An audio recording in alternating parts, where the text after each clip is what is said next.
shit. It's a fucking pink. Shit, man. Blazy Susan. Slow burn, super thin, natural dye, GMO free. Walked his ass in some gas station. It wasn't a gas station. Saw a pink fucking box and decided about pink cones. Has smoked 5 of them, thinks he's different, and gonna bring one to show it off. Wow. So you have more than 3 blunts. 4. But this is like a 0.5, I think. Oh, we rolling? No, man. We rolling on them. Motherfucker got pink. All right. Do it say it got the name around the filter, like the raw papers? Blazy Susan. Blazy Susan. Blazy. Blazing. Mike, Miggity. Miggity. What's going on with the JBP, man? I saw somebody. Maul said something like money bags or something. He put up a tweet. And they was like, "You go? That mean you coming back?" And he put up the damn Magic Johnson shaking his head no. So is it officially over with? Or you think that they plan us to draw everybody back in so it's such a big deal when they do return? I don't know.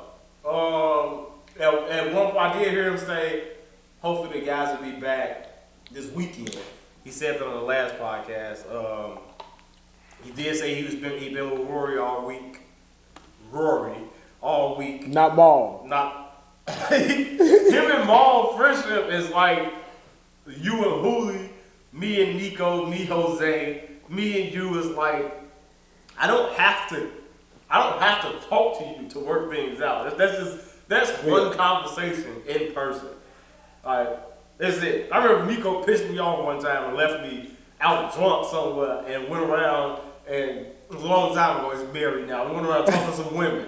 And it's like it's married now. I was like, I'm gonna tell the story here. Go ahead. I'm drunk. I'm sitting. I'm always the driver. Now, for whatever reason, I'm always the driver, and I'm always the drunkest, and I gotta drive everyone home. Okay. So, but I was like 5 minutes from my crib. This motherfucker, we go fat his ass. He supposed to take me home, so he's sitting there waiting for me to sober up a little bit. And I always had a 3 o'clock curfew. It was getting close. Everybody like, it's Devin. It's time for you to go home. It's time to go home. I gotta go. Like, where the fuck Nico at? Walk around the corner. He like, all y'all are these girls. He's like, all right, fuck, we walk around the corner. We drunk as hell. No lie. From the corner. So I want to say Nico never had to be sitting about, I want to say like 6 houses from the corner. 6, 7 houses from the corner. We can hear him from the corner talking about sports and shit. We like, what are you guys talking about? I mean, passion, like he talking to the homies, like, said they're talking about sports, we walk up, it's like 3 fat bitches on the porch. He's sitting there talking about sports. Arguing with their big ass. What the fuck was they talking? What was they arguing? It had to be Iverson. It had to be his joke. I doubt it was Iverson. He was like, man, I'm tweaking, man. Iverson the coldest motherfucker ever. That's what he was saying, man. That's why he was so passionate. No. What? Get him a plug every show. Every show, especially when we in the den. But the next day, I had a little beef, little animosity because people there was like, man, he bogus. That's supposed to be your. It was like how you say people is with me and you. How they'll be like, wow, he did like that jealousy type of shit. I don't really think it was.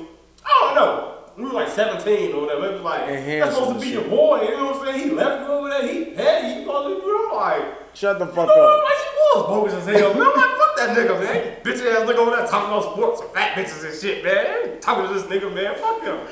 I was mad as hell. He just called me. He's like, he called me later. He's like, I heard from your bitch ass all day. What you want? What's up? You know how I get when I don't want to talk. Yeah. But you tell him that. What's wrong with you? Like, you mad? I'm like, yeah, man. I was drunk last night. Motherfucker said you left me with some fat girls. He was like,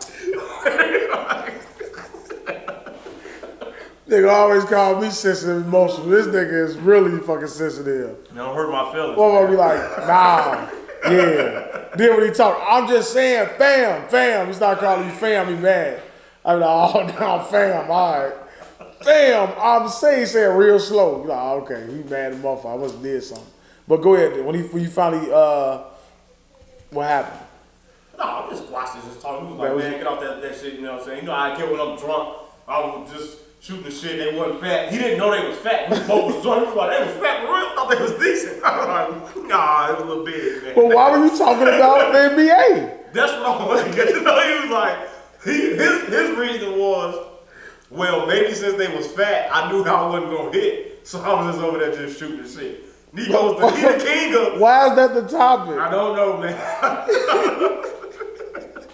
Maybe it was some shoes he had on. He was explaining to them how cold Mike was or something. I don't know. I can't think of anything that pops up in my head. You know what I'm saying? But welcome to episode 53 of the Straight Gas Only podcast. I am Dblock. Warwick Holman. That's 53. The Bears. Who? Who? Warwick Holman.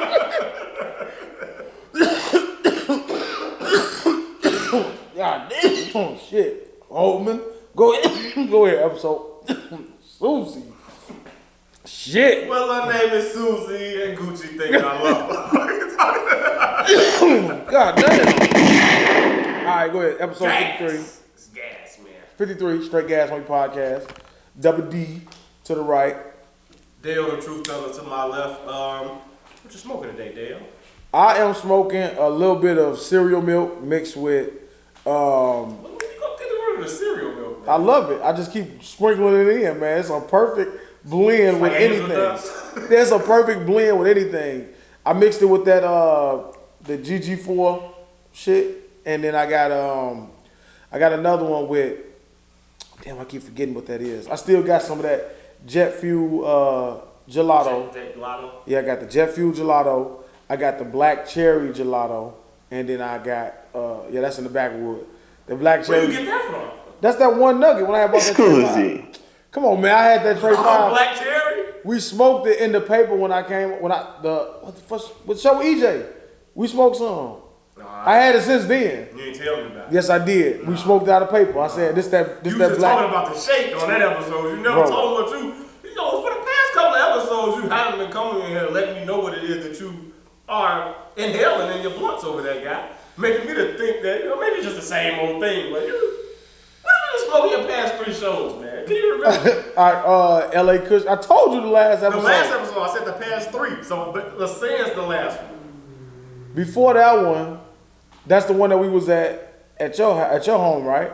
You gotta tell the location. Well, at the What's the gas? We want to know what's in the gas. So it was the fucking like I said, a black cherry gelato. I think I had that. I had some ice cream cake, and what's the other shit? I got from you. Fuck, I can't think of the other ones.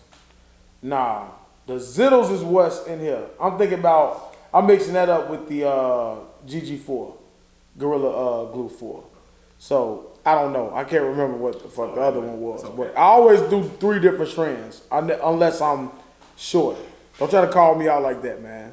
God damn. What is this? What are we smoking? What's in your blunt? It's Wedding Crasher. I thought it wasn't no more. I ain't gonna know it wasn't no more. You got the last one? It wasn't. Oh, okay. She said it wasn't anymore. It wasn't enough to give you a half and me a half. So I said, just give me the biscotti. But I guess I didn't translate good enough for her.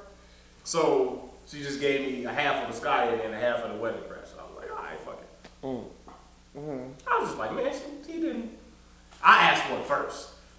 No, you should. I mean, it's your plug, so yeah, so I got to give it the hell. She gave it to me in 7. So if you want to have, I got the biscotti. They gave me some nuggets today too. We're gonna put it on the motherfucker on the table. You know what I'm saying? I really like biscotti like that. I ain't either, but I mean, I had to get something, and it looked good. So, what you didn't like about it? It's not one of my favorites. Wasn't strong enough. I never had it. Need a bump. Need a bump since Miami. This shit ain't strong enough. I haven't spoken a little bit more since I left Miami, man. Maybe I think. Have you ever had a dank one? Let's start there, man. You ever had a dank one? Nah, I want one. Never. I had one. I got one from her. Yeah, man. See, y'all hear this? Nigga call me and say. I figured you wouldn't want it. It was $40. Nigga call me and say, hey, what you want? You want some weed, pussy, or something? He said, I'm like, huh? Out of nowhere. Pussy boy. And fucking tell me there's 3 strands. I pick Wedding Crasher. She all out. He got it. Then give me Biscotti. He got dank blunts, and they about to tell me about it. So go ahead and elaborate on how you enjoyed the get it again. I smoked like some of it in a car, and like I smoked the rest when I got to the crib. It was decent. I wouldn't pay $40. I'm gonna pay $40 to get it one more time, but it's not something I would pay on a regular. Get on the regular. Like the how wasn't super intense or anything like that. It looked cool.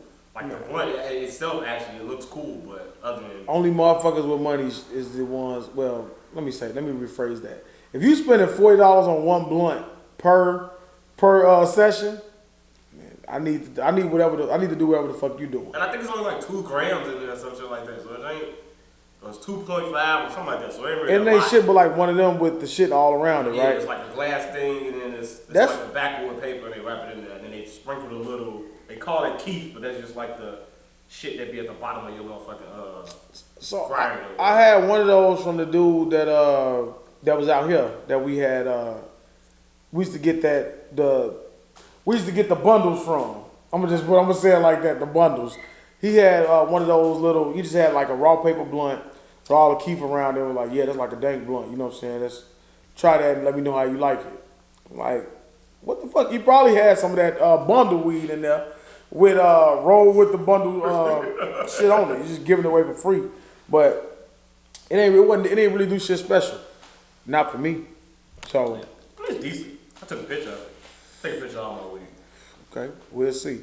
We'll see if he lets me know the full selection the next time he arrives. Or maybe I have to call. See, but then I go to my cousin. That's why I didn't say which cousin. I got it from a cousin. And that's why I got the black cherry gelato. You know what I'm saying? He had Tray 5. You know, his shit be like $60 for a motherfucking Tray 5. He'll give it to me for 40. But I'm like, all right, that's what I get it for. So why you with it? Because I never buy it. Normally he'd be like 50. He gave it to me for 40. You know what I'm saying? Because I bought 2 halves. I mean, we're going to start with this, man. All right. You're cheap. And you're petty. Wow. That shit keep going out. Conversation that I had, slow burning, man. Susie Blunts. Okay. Like, do you prefer raw? What would you consider like a white owl? Just regular blunt, and then the Garcia Vega be a leaf or a vacuum. Which one you prefer? I used to prefer like the Garcia Vegas. I prefer like the blunt now, like the white owl. Really? Type shit, yeah. Over everything? Like a sweet or something it's more enjoyable. You know what I'm saying? Like, if I wanna smoke real slow, then yeah, I get a Garcia Vega. You know what I'm saying? If I wanna get like extremely high, I smoke a leaf. You know what I'm saying? I smoke a backwood. Oh. This is like a different. Now, if I'm getting high and it's gonna do both jobs, I give me a motherfucking. What about what's a game? What would game? What would that be? Game it say leaf, but it kind of is like a mixture of like the Garcia Vega and like a white owl. Yeah. But then it stink. Like yeah, sometimes it stink. It smell like straight paper. You know what I'm saying? I don't like the smell sometimes. So like I smoke. You can't smoke too many Game Diamonds and shit because it start having that stinking ass smell. I'm like, I don't like the way. Then when you get to the end of them, they be like flimsy as fuck. Like I be driving and I'm like, nah, man, I gotta put this shit out. So that's why I prefer a white owl. It holds the sternness of it. Like, you know what I'm saying? Oh, white owl, really? Yeah, for white owl. Wow, okay. Yeah. White owls is easy as fuck to roll, but sometimes they just fall apart from me sometimes. Nah, they be the motherfucking, I always fuck up a game or any kind of game. I fuck it up when I roll it. Like, look, see? It be all fucking, like, it's all kind of jacked up. But go ahead, what you finna say? Is that Three Stooges? It's the womp womp womp. I'm gonna need to get something else. But I asked you this question. I also kind of asked you off air, man. I was having a conversation about Eddie Murphy once again and about him being whether or not he's funny or not. And I don't think Eddie Murphy is funny. He's funny, and it was. I know a couple of episodes ago I said that he's kind of trash and he's like overrated or whatever. I did forget about Tower Heist. I forgot about him as Donkey and Shrek. Daddy Daycare was a pretty decent movie. So Eddie Murphy got movies that's right there, man. Eddie Murphy got movies that's kind of funny, and he got funny movies. But overall, I don't really see Eddie Murphy as like somebody that's you go to for comedy, right or anything like that. So, alright. Comparing Eddie Murphy, Kevin Hart or Eddie Murphy, which one is funny to you? I guess I have to say Kevin Hart because I'm in the prison of the moment. You know what I'm saying? But if I probably had to say who I would prefer to see in movies. Well, I ask you different questions. Okay. Stand up, who's funny, Kevin or Eddie Murphy? I heard Eddie Murphy. I've never watched the Eddie Murphy stand up. That would be neither. Nah, you know what I'm saying? But I heard it was pretty good. So I would say Kevin Hart just based off stand-ups. If I had to say who would I prefer to see in a movie, it would be Eddie Murphy. And Eddie Murphy is corny as fuck. I don't like a lot of his movies. I just bought the package, the 3-pack of the Beverly Hills Cop because I've never seen it. So I want to watch it to see what it's all about. And just from the beginning of it, I kind of can see like what Chris Tucker with Money Talks, where he kind of got that first intro scene from, reminds me like Beverly Hills Cop. Did you know what I'm talking about? Did you see it? Oh, yeah. And I was like, oh, I never noticed that. So now let me watch it to see. So you gotta give him his shit just off of that. When people like that take it, you know what I'm saying? That's why I look at Chris Tucker. Not Chris Tucker. I look at Eddie Murphy as somebody that he's fallen into the realm of where a lot of black people don't want to talk bad about him because he is a legend and he did pave the way for so many people to get on today.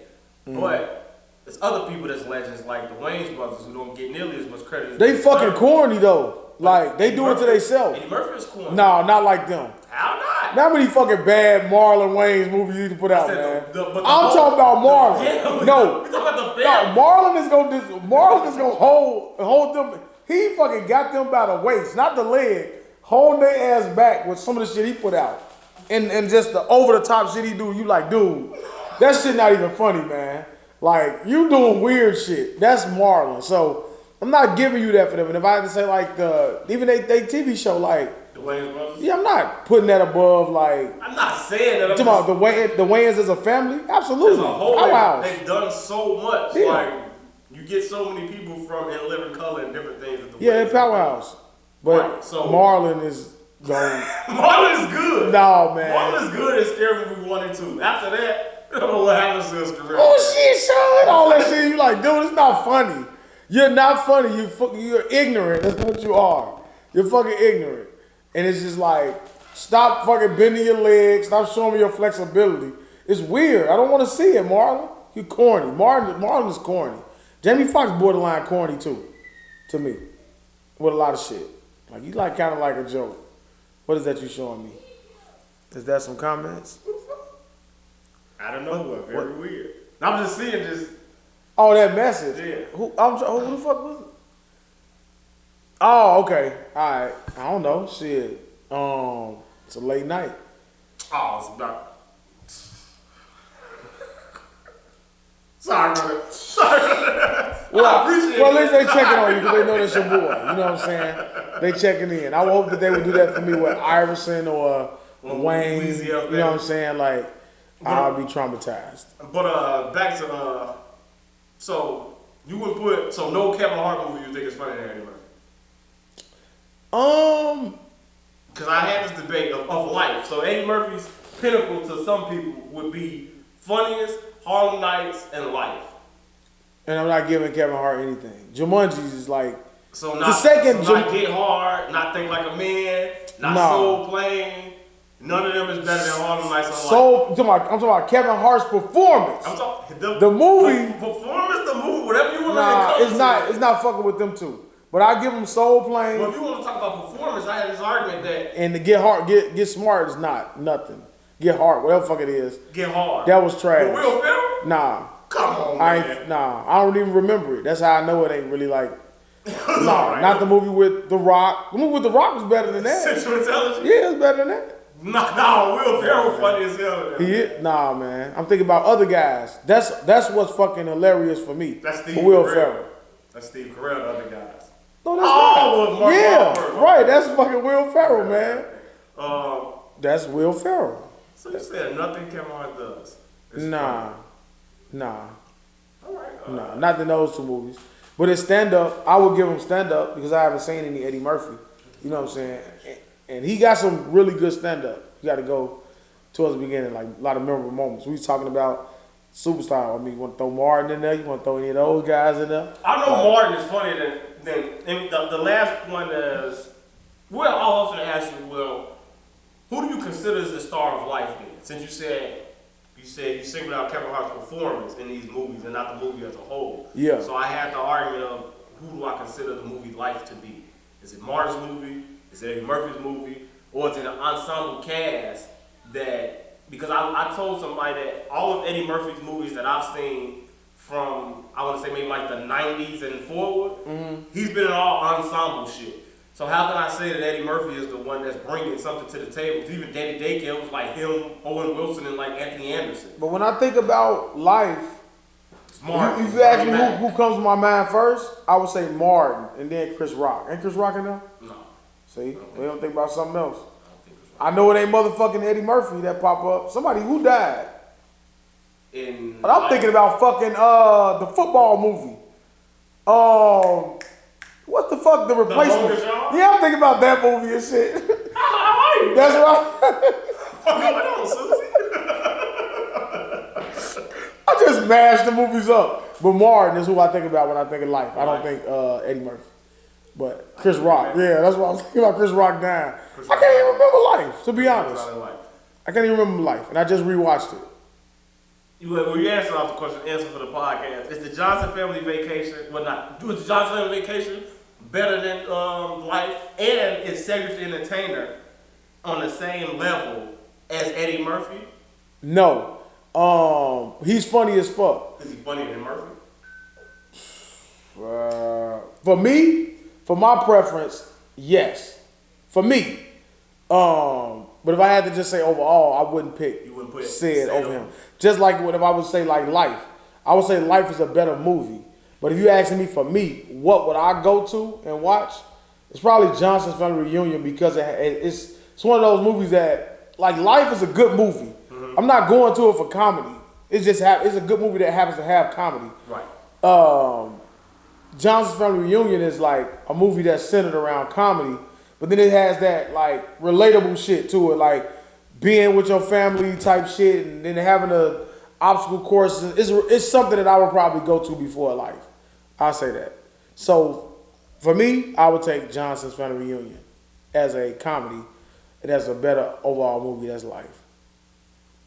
You want to ask about the other one? Welcome Home, Roscoe Jenkins, or Life? I'm going to be an absolute nigga here right now. Like, I talk about nigga shit.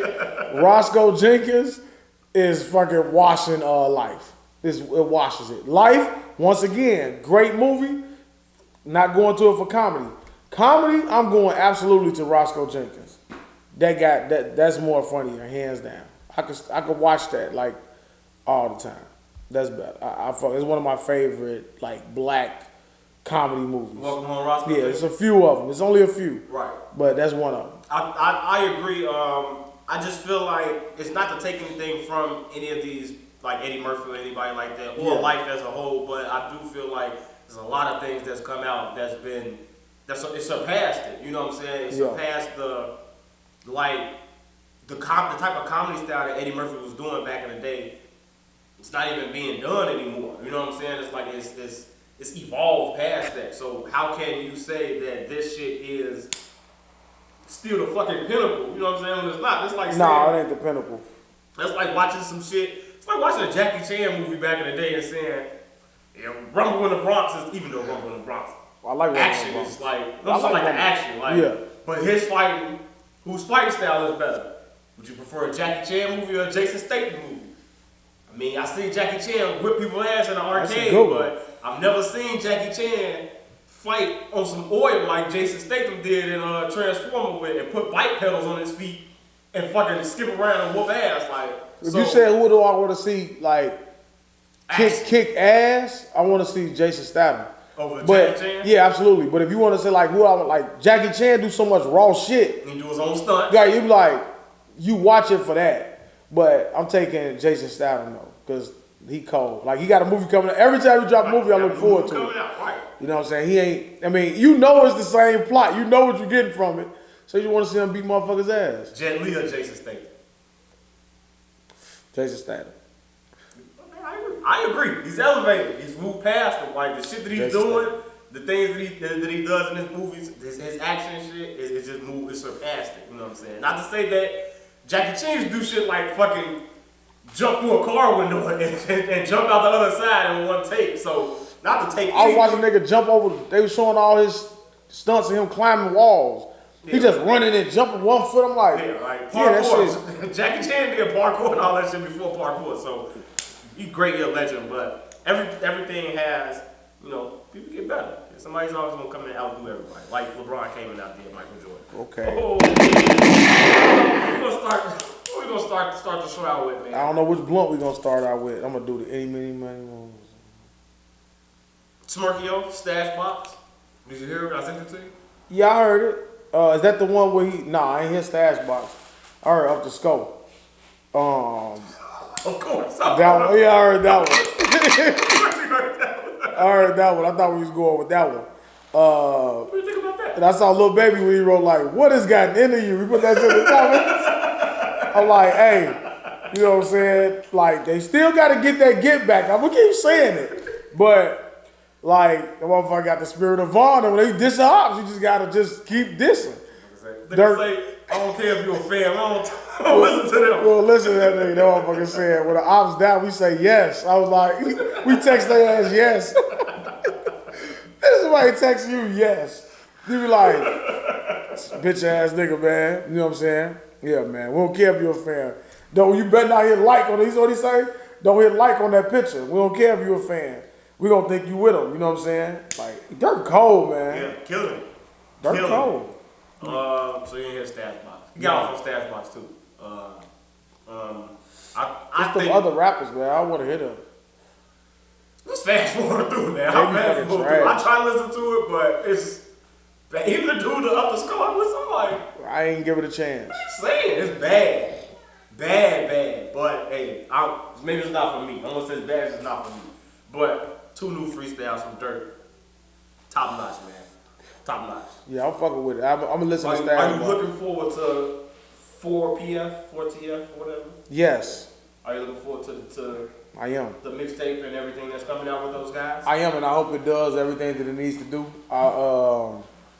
Durk just in tune with all the motherfuckers they need to be in tune with. He needs to just keep it that way. You know what I'm saying? Everybody fuck with him. Is this in the vein of the I Can't Feel My Face mixtape that we never got from back in the day? That one would have been the hottest mixtape. When I was in high school, everyone was waiting for Wayne and Joel's I Can't Feel My Face. They gave it to you. But not when we was looking for it. Oh, right. That's right. What I'm we saying. Waiting on it. Okay. Yeah. Was that shit kind of like 10 years later or something like that? Yeah, for what this generation is, that's what that would be. This was that would be that for them.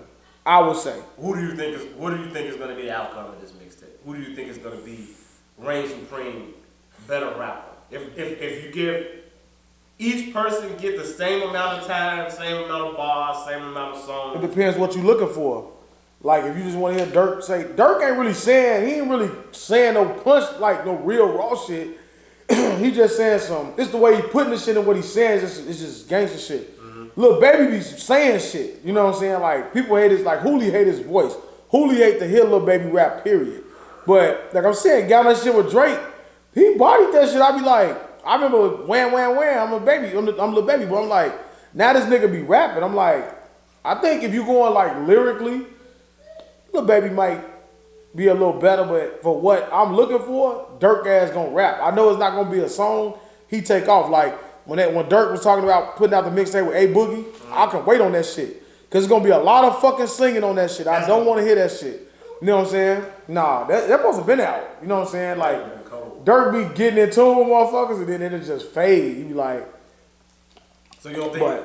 So you think Baby gonna out rap Durk? More. If you looking for lyrics, outperform. Who you gonna think had? Nah, he gonna outperform him. Durk. I'm going with Durk. I gotta go with Durk. You know what I'm saying? He's not gonna outperform. It just depends on what the content is. Like, you know what I'm saying? Like, man, Durk got all that shit.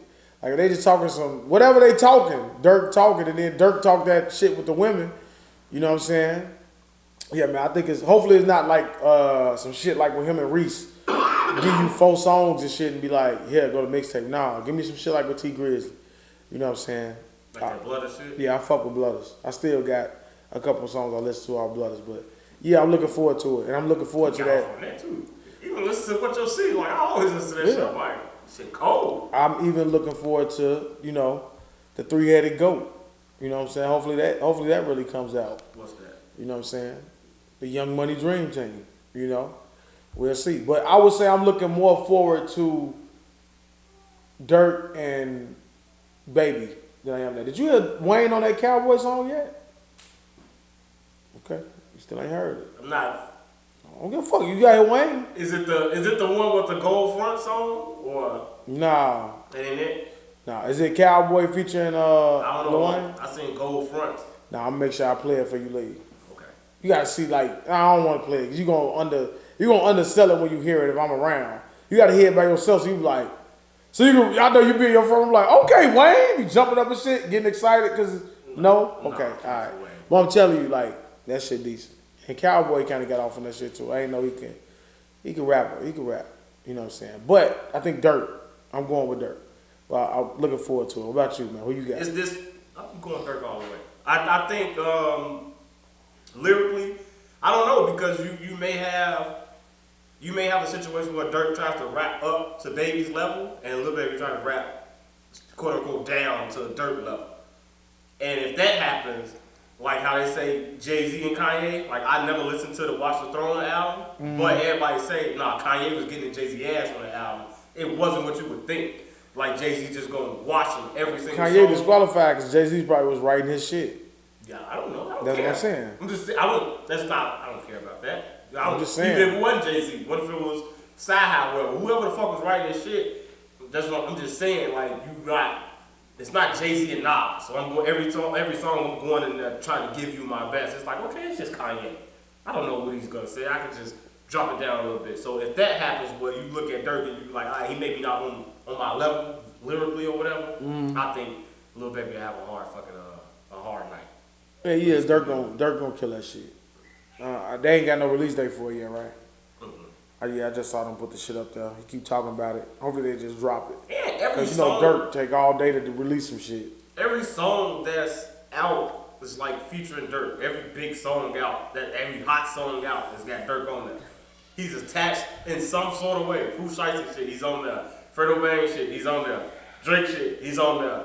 Like everybody's shit that's on there that he's hot is fucking Same for like Wayne. Durk is on there, so it's like the man needs to start getting his credit. He's starting to get into that realm. It's like the No More Party shit with the girl, Benzino daughter. Right, it's like you can't deny him anymore. You know what I'm saying? Like ain't no even the New York motherfuckers like on all their TV shows and everything. Like you gotta start mentioning. You gotta at least mention his name.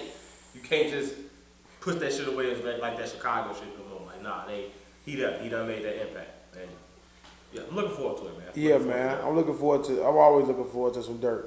Just don't let him, like I said, don't let him give you a release date because you'll be waiting on that motherfucker. Durk love to do that shit. It was something else. That's what I'm looking for. It was something else I was fucking listening to, man. No, you don't listen to Mo 3. I had a couple of them. I had a couple of his songs. Did we talk about the Muwop and King Von song? You brought it up last week. I did? Okay. It was pretty good. That's what I said. Did you finally listen to it? Super short, but it's still good. Like 2 minutes, man. Yeah, it's short as fuck. I ain't listened to Lil TJ yet either. I ain't get to it. You listen to Polo G? He dropped a new song. No, I didn't. What's the name of it? Oh shit. Rap Star. Nah. I saw. Oh yeah, I did see that. Nah. It's been a real busy week. You asked me how my week was. Yes, man, it's been a real busy week. I asked you how your week was. How do you feel about Polo G not getting into it, but having a back and forth with someone from Milwaukee who says that Milwaukee is called Killwalkie? What was the back and forth about? Polo G was saying that I think it was like he liked Chicago and he tried to move back. He want to move back to Chicago. He gonna come back, and dude was like, man, I wish you could help me out or bless me. I'm trying to get out of Milwaukee, or what we call it out here, Killwalkie. Yeah. Polo G was like, I never heard nobody say that. Call it that anymore. I never heard nobody call it that before, but you got it. All right. Yeah. You ever heard of Killwalkie? No, I mean I know that they violent. You know what I'm saying? No, I do what I'm saying. I know they violent for real. Like, but I ain't never heard a nickname for it. What about this one? You ready for it? Yeah, what's up? Indiana. Yeah, those fucking dudes. Them fucking dudes wearing them White Sox jerseys. They Indianimals? They talking about they was Indianimals dancing like that. Like, see, that's the problem. That's what's wrong with the world, man. Like, see, I hate when I hear a female say, "We some Indianimals," and then go fucking just break out into a fucking choreographer, well put together dance and shit. Now that wasn't a two-step. That was a full out dance, making sound effects and everything, breaking that shit. That's embarrassing. I wondered if what came of that. Cause I know that shit went viral. But you have heard of, so you heard of Indiana. Yeah, because you haven't heard some of bad Milwaukee. dancers. I haven't heard of Milwaukee, no. But what did he say? Was he offended by Polo saying that? I didn't see the rest of it. It was just those three. I didn't see the other one. Yeah, nah. I ain't see that. I ain't never heard of Milwaukee.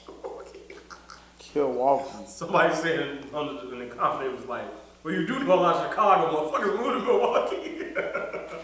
Yeah, like. That's what's happening, man. Chicago people are migrating along. Like, I would say like 6 years ago, they started, Man. all the vouchers, 6-7 years ago. And now the project. Yeah, so all the motherfuckers went to Iowa, they just spread out. A lot of them went to Minnesota. Like, Chicago people been getting the fuck out of Chicago for a long ass time. You know where they black ass at? Like you just said Iowa. Yeah, like Minnesota. You be like. And now they coming back because you know you gotta stay out there for a good 4-5 years. So take y'all black ass out of town, go around all them white people, do nigga shit, get free stuff, free fucking living, and then bring y'all black ass back and hey y'all badass kids tearing up blinds and shit.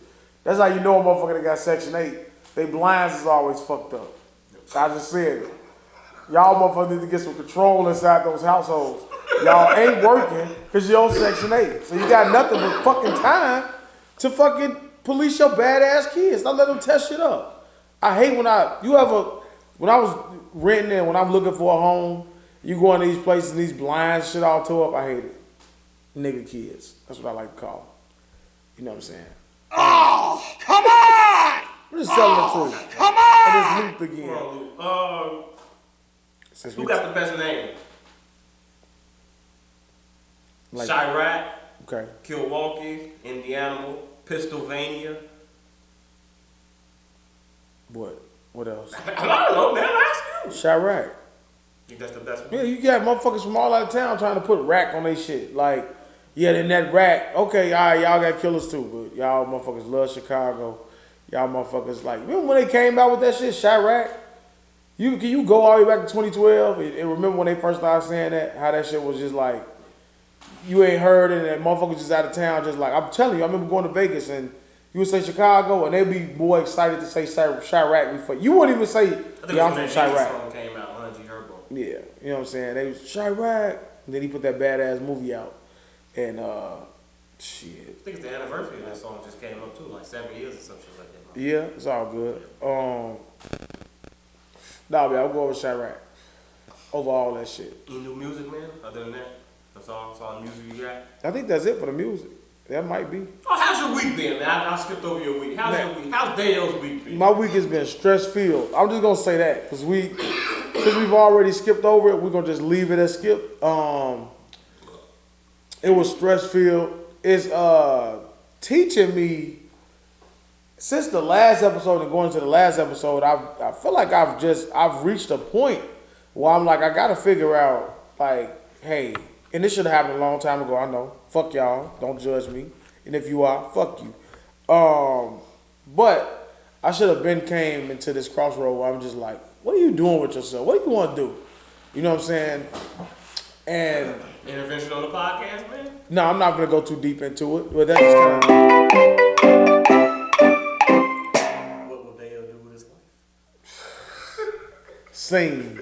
And and that's what I'm just saying. Like, it's just been one of those kind of weeks, you know, and just figure out what you want to do. Soul-searching? Yeah, Reflecting? for sure. You know what I'm saying? Stop.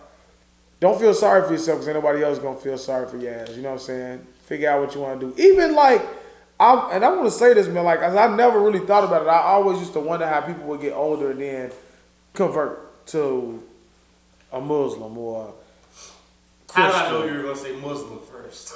No, because that's what they normally convert to. They always the Quran, and they. But you know what? I was just like, I was wondering like how it happens. And you think about it though. So we ain't gonna spend too much time about religion. We're not gonna do that. You know what I'm saying? I'm just saying, you know how like, what's your religion? Or was you just gifted, you inherited whatever the house was? My religion is I go to the Church of DMX. That's my religion. So I got all my. I'm serious. You want to know why I got my religious feelings, beliefs, and all that? I'm Christian. I don't know. You don't even fucking know.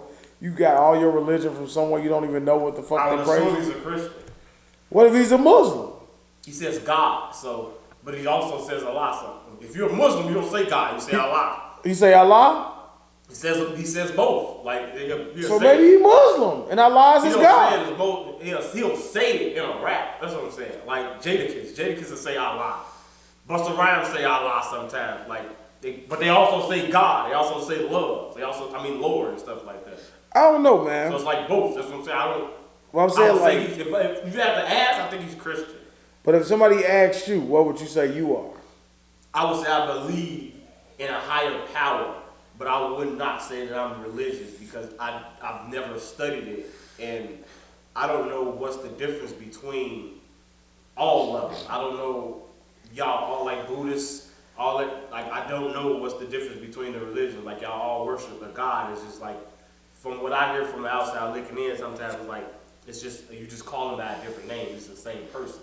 Everybody just calls them something different. Do you pray? No. I do sometimes. Sometimes, right? Not like everybody else, like no, for sure. Like hands on the bed, like that. You pray when you need. That was a time and stretch. I thought in my life like, well, something bad was gonna happen to me. So every night I would say, I would do the little thing and cause my heart hope to die. You know, what's the fuck? Now let me down to sleep. I would do that every night. Okay. There was a period of time I would do that every night. I don't know what was going on. I think I was smoking too much weed, like my body and everything was just fucked up. You know, you go to sleep, fucking heartbeat beat real fast, you can't breathe and shit, you gotta lay on your side. What's going on? Is this it? You had a long day. Yeah. But I wouldn't consider myself any type of. The fuck is that? I don't know, man. Somebody would have.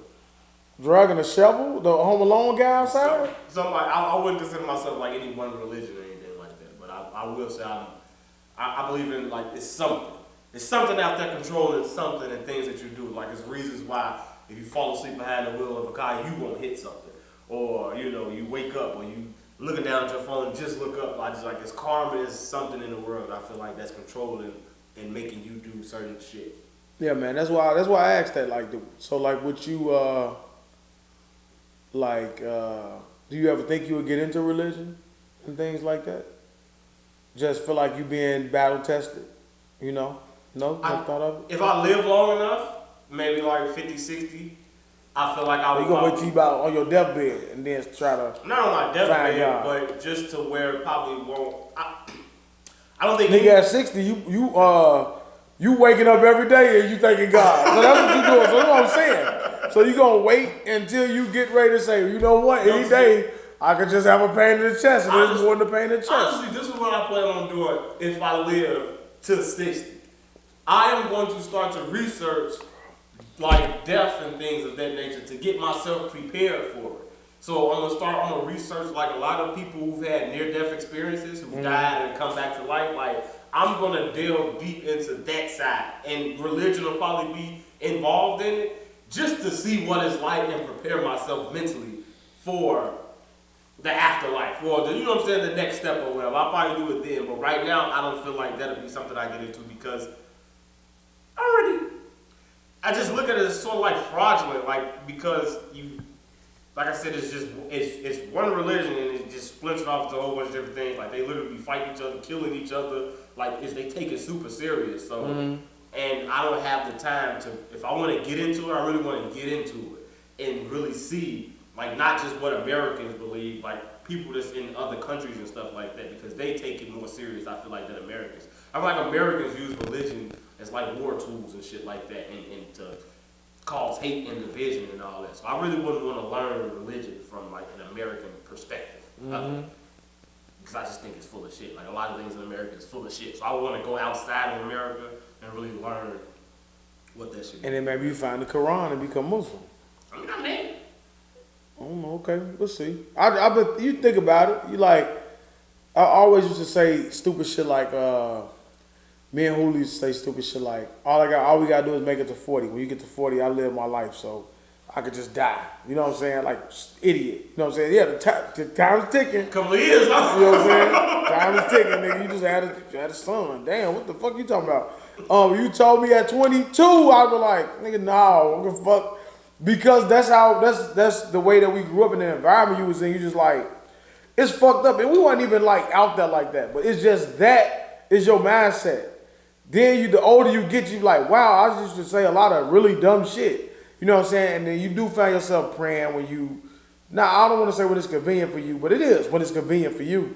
You know what I'm saying? So, like, say like, they used to always say like, when are you going to find God? Like, when you just, I look at a lot of people and they convert and I'm like, and it's always in jail though. You know what I'm saying? But I really want to know like, what was it to get a person to buy into? Yeah, you know what I'm saying? Like, I think a lot of times it is death. Like death and tragedy that happens that pushes people to want to seek out religion, or you want to seek out something that's going to make you feel better about the situation or something like that. Yeah. So maybe if some huge tragedy happens in my life or something like that, like I'll start leaning more towards religion or something like that, or I don't know, maybe, but I wouldn't want to off of a tragedy because I would feel like it would be like a mind-altering thing, you know what I'm saying? Like I'm trying to brainwash myself into believing into something that I didn't really believe in before, but I want to believe in because of what just happened, and I want to make sure that it's good, you know what I'm saying? Like it's like I don't know. It's just everything happens for a reason. That's what I started telling myself. When fucked up, she be like, all right, it's the reason why this shit happened. I'm gonna do this, I'm gonna do that. You know what I'm saying? Normally it always works out. You know what I'm saying? For the most part, you win some, you lose some, but. That's enough. I just wanted to just. Are you religious? Are you trying to get into religion? No, this is real question. I'm just thinking like, you think about it, you just be like, you know what? Because you will find yourself like, and it ain't asking for favors. It's just like, I found myself like when I do pray, in the times that I do, it turns into a like, well, I'm not asking you for anything per se. I'm not asking you to save me per se. I'm just saying like, all right, help me through it. Like, allow me to be. You know what I'm saying? Strong enough to, you know what I'm saying, to, or even, this time it's just even like put me in a position to where I feel like, and I'm looking at it where I'm saying, okay, well, this would happen. This has to happen, so it forces me to get out and do something like that. You see what I'm saying? So that's what I mean to get to religion, where I'm like, it's when you do pray for something, it's not like, at this point, it's like, all right, well, show me the, like we said, show me the way, and maybe this is your version of doing that. I said, all right, I'm going to put you through all this shit, but when it pay off, and you learn to appreciate it. That's enough about religion. I just know that's how, I had to get that in there because we was talking about the week, but how's your week, sir? You know, all that came from just talking about my week. So how was your week? Top that, baby. Topic. You got a topic off what's my week.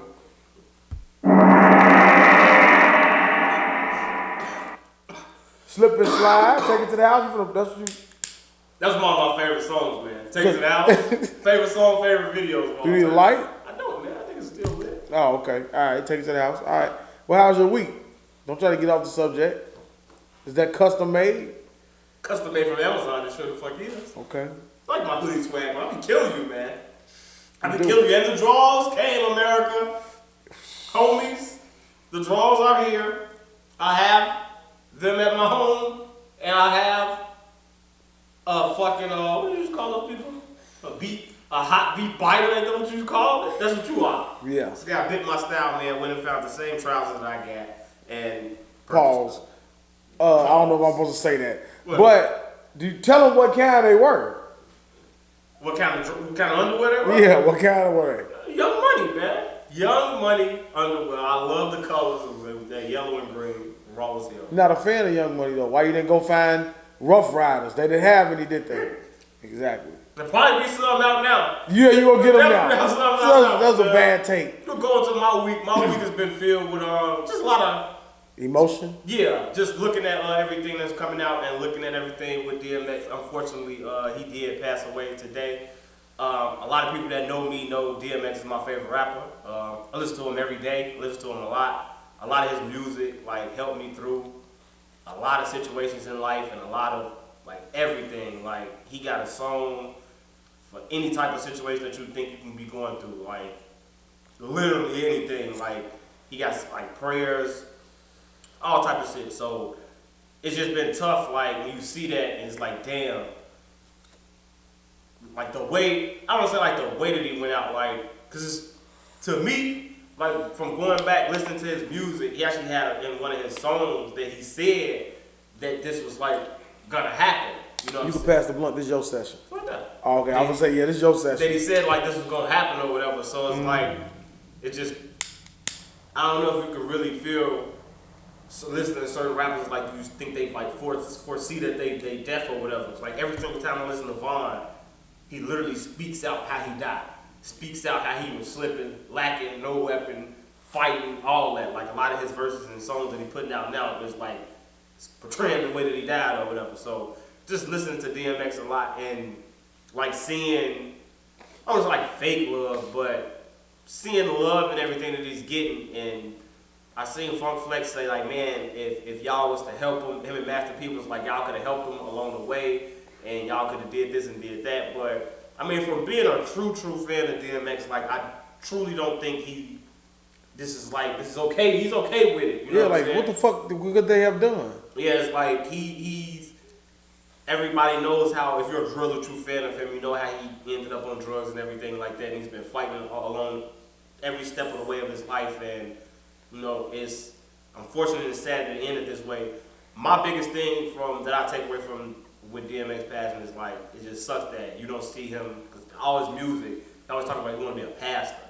And he talk about how he going to speak the word of the Lord and all that. And it's like damn, he never really got the chance to actually be in front of that church, be in front of that congregation, and really speaking the word. But then you start thinking about it, it's like, nah, he really did that through his music.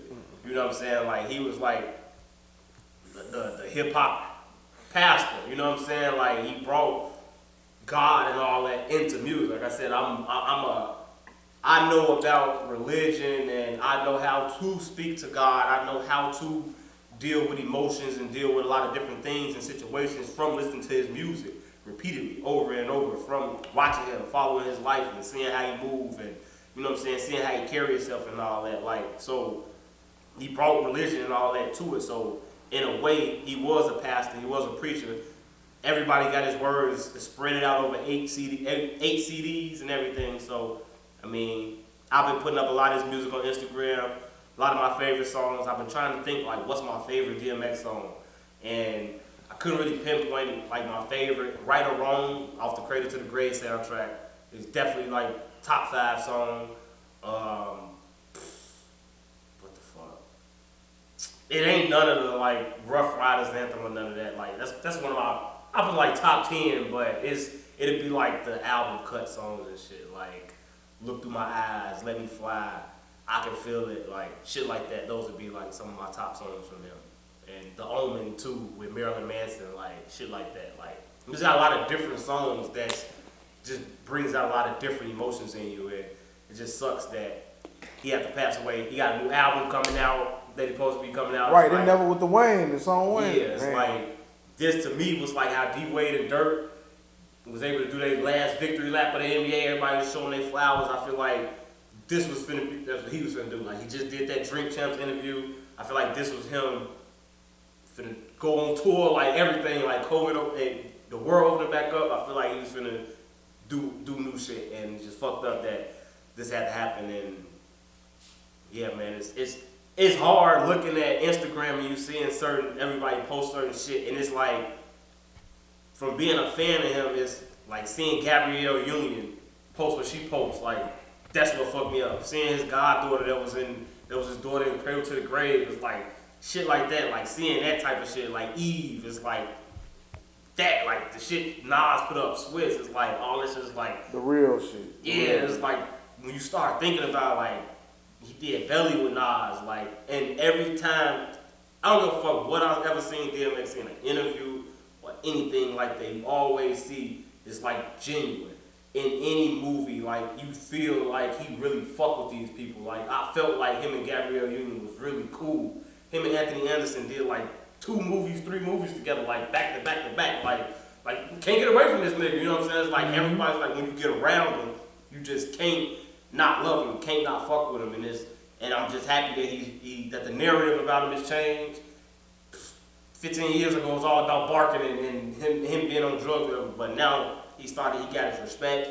You know, you see a lot of the videos, so I'm sort of happy at how it ended for him in terms of him getting his flowers, him getting his respect, people knowing who he is, knowing like his discography and all that different type of shit, and he not going out like oh no, like how motherfuckers looking at him like in his prime, in his height, in the height of his career, like, and I don't know, man, it just fucked up, and I just hope that people just now the only good part I can look at this and come out is like, alright, now I'm gonna be flooded with so much DMX stuff out the ass, so I can enjoy that part of it as a fan. You know what I'm saying? Enjoy the different interviews and the different pictures and the different, like, I've done screenshots and saved so many videos that Swiss Beats put up of like just him in different environments and different shit. Him and Jay-Z laughing and joking backstage and shit like that. So you just knowing like everything, the behind the scenes, how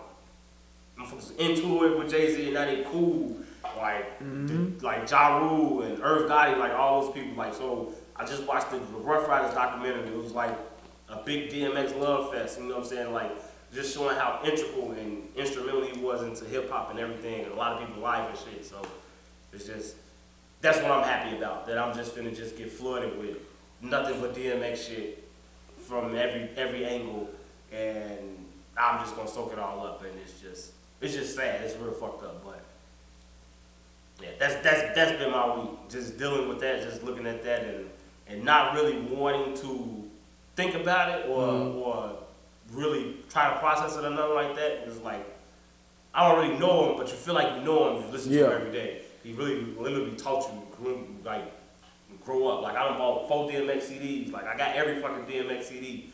Like, and I remember riding my fucking bike up and down the block, stopping in front of the house because they was playing Rough Riders, and I had to listen to the whole fucking song. Like, so yeah, I fuck with DMX. Anybody that know me know I fuck with DMX. I forced everybody that know me to listen to a DMX song or 5 or whatever. Like, yeah, that shit fucked up.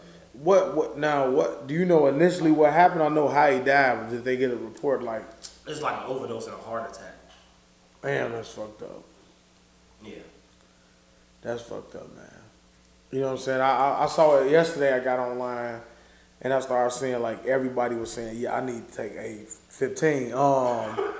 And everybody was fucking putting RIP and I'm like, damn, he died.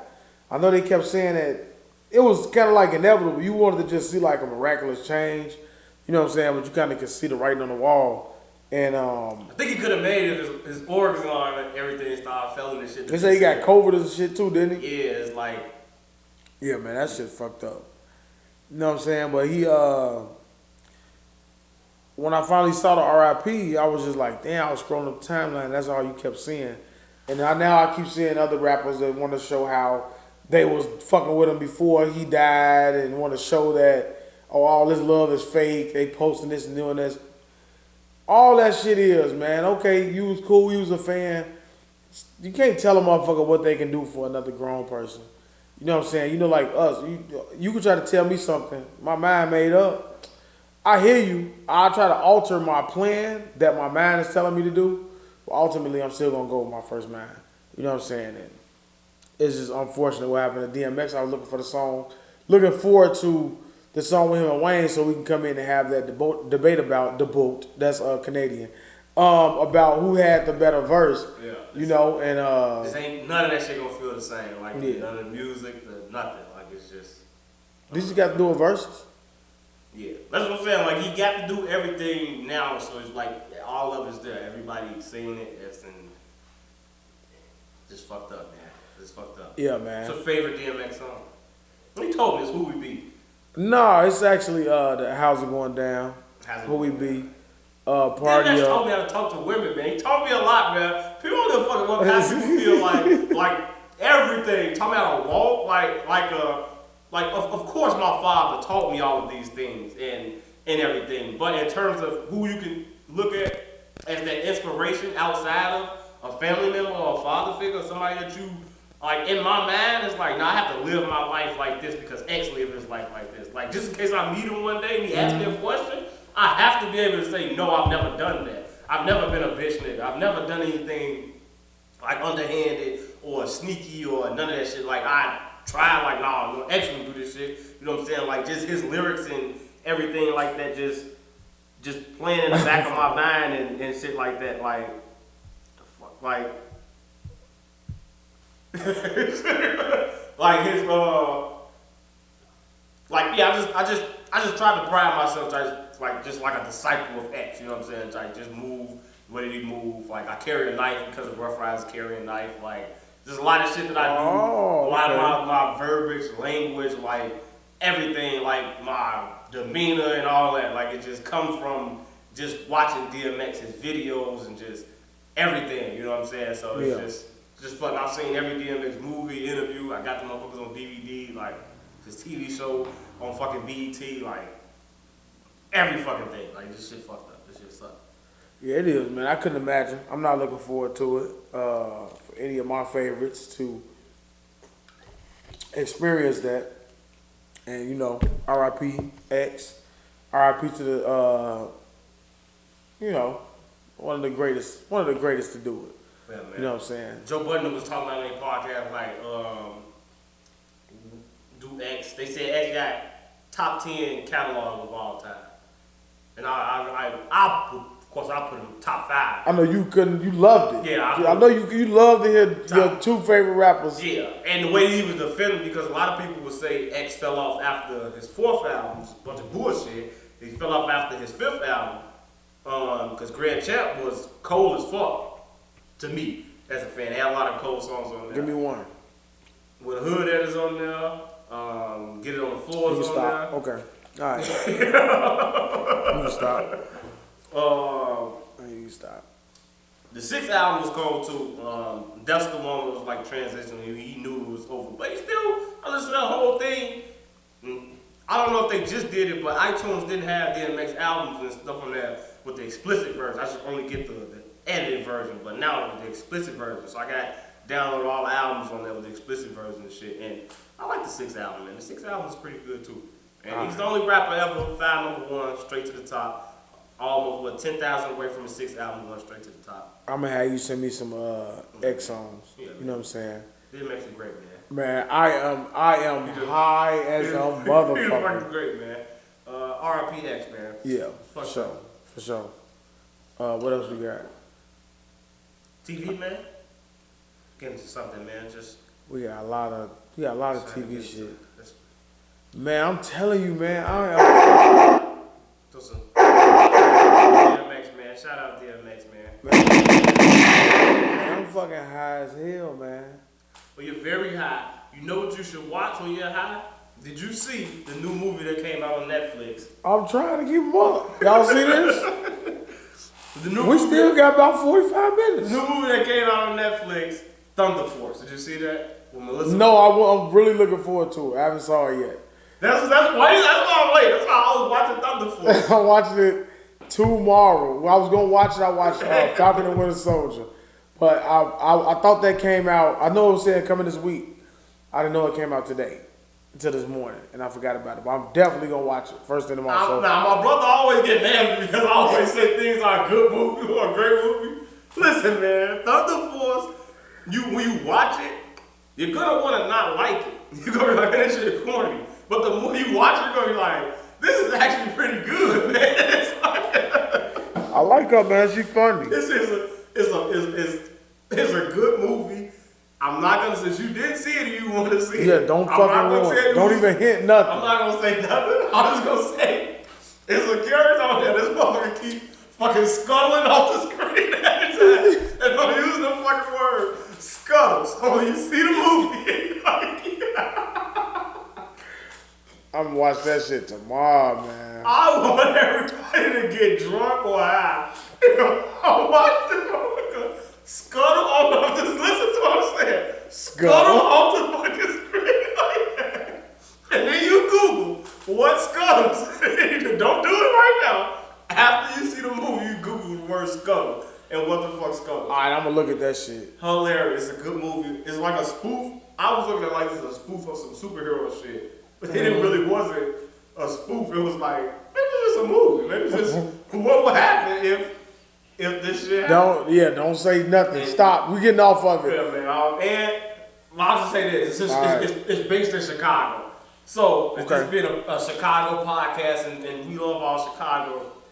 It really did Chicago justice the way they kept talking about it and certain things that happened in Chicago and et cetera, et cetera. So I really enjoyed it, man. I enjoyed that movie. Thunder Force is a damn good movie, man. I'm gonna watch it. It's something else. We ain't gonna get right in the snowfall. We got other. It was something else. I'm going home to watch Concrete Cowboy with Idris Elba. I watched that though. You saw that? I did. What's your take on that? And it was based on a true story. I didn't know that. It's black cowboys in Philadelphia. Is what you're trying to It's say? based on a true story, man. Like, I don't know if the whole story is true, but it's real. Like, I watched it. I went into it. You don't want me to ruin it. Just give you a vague description. Like I just did. I went into it with very low expectations. I'm like, I just got me some food. I need something to watch. So I said, watch this shit, nigga. Somebody a cowboy. Then when it came on the same way, I'm just watching it like, what's going on? It has a lot of potential to be a damn good movie. No, great movie. But it's directed by Idris Elba. I didn't know that either. Are you directed it? Yeah, he directed it. I will say this that. This may be the year Idris Elba, man. I will say that you can tell that in certain parts of the movie where you like, come on, what the Come on! right, that's what you're gonna be saying. You know what I'm saying? And ultimately, I think knowing this is a true story is gonna change your mind about it. Cause I had one view of it. Well, you should have told me it was a true story. I didn't know that. Oh, goddamn it! I just seen this. I just watched them. What's happening in the story is not based on a true story. Having cowboys in Philly is a true story, is what I'm saying. That's what I'm saying. I'm not saying the story is a true story, but it's really cowboys in Philly. I ain't know that. That's crazy. Real thing. You know what I'm saying? They kind of talk about it at the like. Would you want to go to Philly? I do. I would. I want to go to Philly and get a cheesesteak. My ex-girlfriend told me that she never had a cheesesteak ever because she wanted to go to Philadelphia to get an authentic cheesesteak. When she told me that, I said, you know what? That's a good goal to have just because. You know what I'm saying? Like, yeah. So I stopped eating hot pocket Philly cheesesteak. Used to be my favorite. I stopped eating that. I didn't eat no Philly cheesesteak, nothing. Like, I want to go to Philadelphia and get a cheesesteak. And now I want to go to Philadelphia and eat a cheesesteak in front of a cowboy and say, how the fuck did you guys end up? I don't know, man. Well, I will tell you that Goodwin, he went to Philly, and I asked him, can he bring me back a Philly? He brought me back a Philly. So I've eaten an authentic Philly cheesesteak, and I must say that it was not. If you got a lot of hype, depending on where you got it from, well, I would say depending on the hype that's surrounding a Philly cheesesteak, I was expecting something extravagant. But I can go to Jersey Mike's. They give me a good Philly cheesesteak. You ever had a Jersey Mike's Philly? Free plug. I shouldn't have done. I should have said 8 Subway. Them. And if you go to the hood, go to Baba's. Not Baba's. Over there by you. I have a chicken. No, Beefy's. Get a motherfucking Philly from Beefy's. Beefy sell Philly? Beefy sell Phillies. Giant Philly. I get a motherfucking giant Philly. If I'm ever in your area during the day, I go to Beefy's. She want a fucking Philly and I get a giant. And that motherfucker good as fuck. I've never had. I had a chicken Philly from Baba's. Changed my life one night. I said, Jesus Christ, what the fuck is this? I'll go to the hood to get that chicken Philly from Baba's. I don't give a fuck where it's at. Try the regular Philly. I'll go walk in there to get a chicken Philly from Baba's. A regular from beefy. So what would you? Beefy is bad. So what's the Chicago? Italians a beef for Chicago shit? Yeah, I think Italian beef. What would you send them to get a beef? Authentic beef from Chicago? Would it be Portillo's, Beefies, or Al's beef or some shit like that? It depends on what they're looking for. A good beef, nigga. We eat our shit all kinds of ways. A good Chicago beef. Like they got cheesy beefs. You just want regular beef, hot peppers, sweet peppers, all that shit matters. A Chicago beef is what you're. Pause. Chicago Italian beef is what you're looking for. Is it a white person, a black person? Because that matters. So if it's a nigga, if someone walked up to you and said, "Hey man, I got some good beef. Take me to get a good beef." I'm gonna say you can go to Portillo's because that's where everybody else go. That's where the fuck you can go. Okay. But if your homie just got out, get a beef. Let's go get a beef, bro. Best beef in town. Where you taking? Bro, I'm saying I'm being cliche. I'm gonna go to Portillo's. So Portillo got the best beef to you? Because the Italian beefs, like I even tried the one out west. I tried Buena. Portillo's better than Buena. That shit no. That's white man beef. Right, yeah, right. That's what I'm saying. That's what, if I'm taking a white man, you going to Buena. That Buena he gonna destroy it. Half dry, not dipped. Like hell no.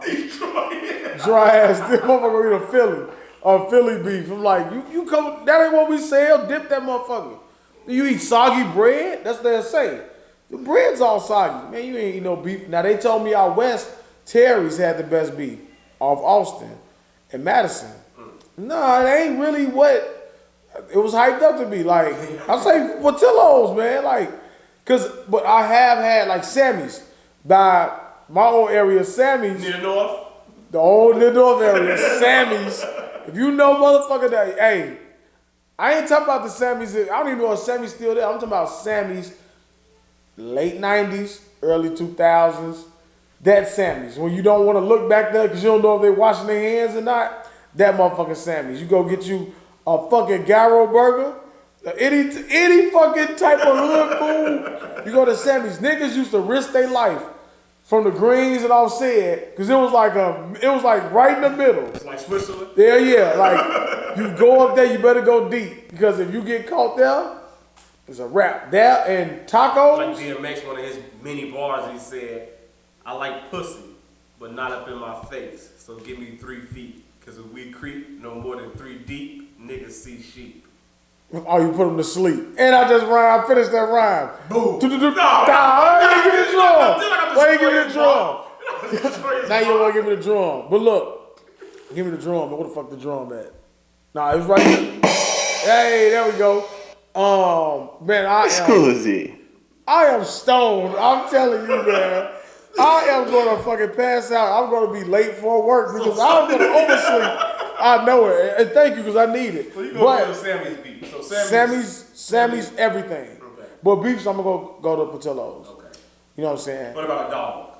I'm talking about a taco. I'm going to go to Terry's Red Hots. Or, like everybody talking about Raymond's, Terry's Red Hots is destroyed. You want a good fucking taco, a nigga taco? Put that slice of cheese on it with some type of hot sauce? Go to motherfucking Terry's Red Hots. And they tore that motherfucker down. And that's another place. Niggas used to risk their life going to get a taco and a good one. Man, give motherfucker a good one, a fucking Terry's cheeseburger. That motherfucker, a drive out. If I promise you, like I say, this is a Terry's cheeseburger. That motherfucker get out of his bed and drive all the way out here to get that motherfucking burger. Half of it, motherfucker, I promise you. You know what I'm saying? But that's why I'm going. It's not there no more. So I can't confirm. No, you can't confirm it. But that was our shit. But what we going? What you ask me? It wasn't about. You asked me something else. I was asking you who had the where would you dog? You said best dog. Yeah, best okay. Dog. Would it be Portillo's again, or would it be Jimmy's? You can go anywhere to get a dog. Jimmy's is bad. The Chicago dog, or you have to go to a ballpark. I would say a ballpark. Ain't nothing like a ballpark dog. Or I can just say, hey man, just go to a fucking Regal or one of them, cause they got some fucking great hot dogs in the movie theater. We know about them. Hey, put 8 on ball. This motherfucker, Wait a moment. You know, Kenny followed me on Facebook. I wonder if he knew we was heard that. That was the chip, man. You think they know we was stealing all them hot dogs and doing all that dumb shit? We used to literally risk it all. We used to risk our jobs. I used to be the main one. You want to get a hot dog at night and from a movie theater? When I tell you I had to move, we used to put that shit in the garbage. I used to come up like,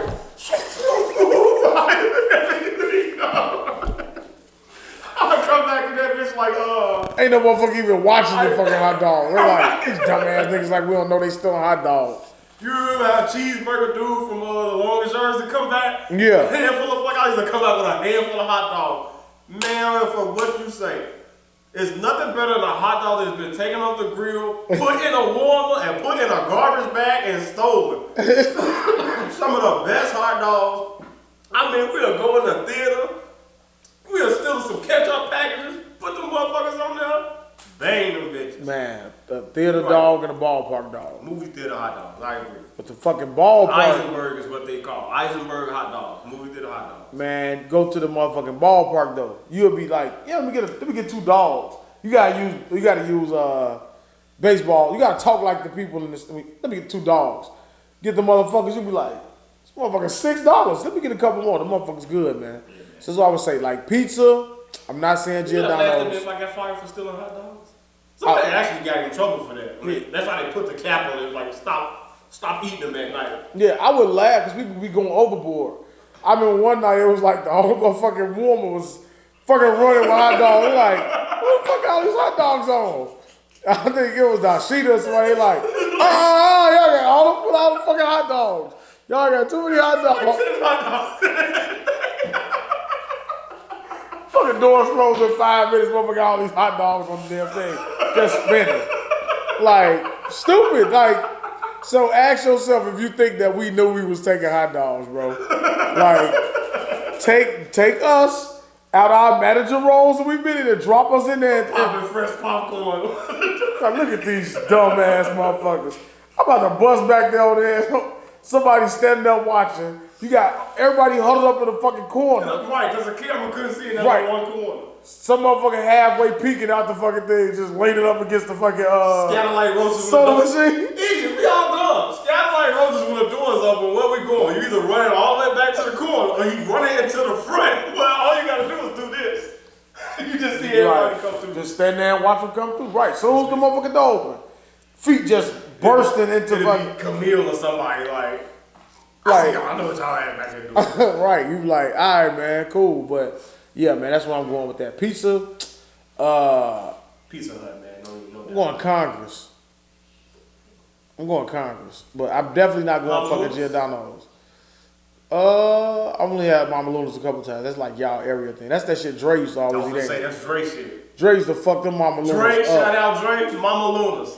Dre love Mama Luna's. My Luna boy. Yeah. Big ass piece of shit out, man. Your ass eat pizza every fucking night. Do a turtle? Man, Mama Luna boy. Yeah. Let's stop playing, boy. You know, motherfucking sausage, all kind of motherfucking pieces. Yeah. Nah, I'm going with Congress though. Congress, that shit. That's what I'm fucking with. So Daeo's list out there, homies. For Portillo's. beef, he's going Portillo's. For risking life and limb, he's going Terry's. For a taco and a burger. And beef. No, that was beef. Yeah, for everything. Everything is Terry's. Sammy's. Don't forget Sammy's. Sammy's. It's Sammy and Terry's. Sammy's, Terry's. Nah, they were on the other side of each other. Nah, they was on the other side of each other. They were on the other side of each other. I don't know what he's talking about. I don't know what he's getting at or hitting at. But I ain't that high. I hear you. They was like on 2. They were like it was like Division, North Avenue.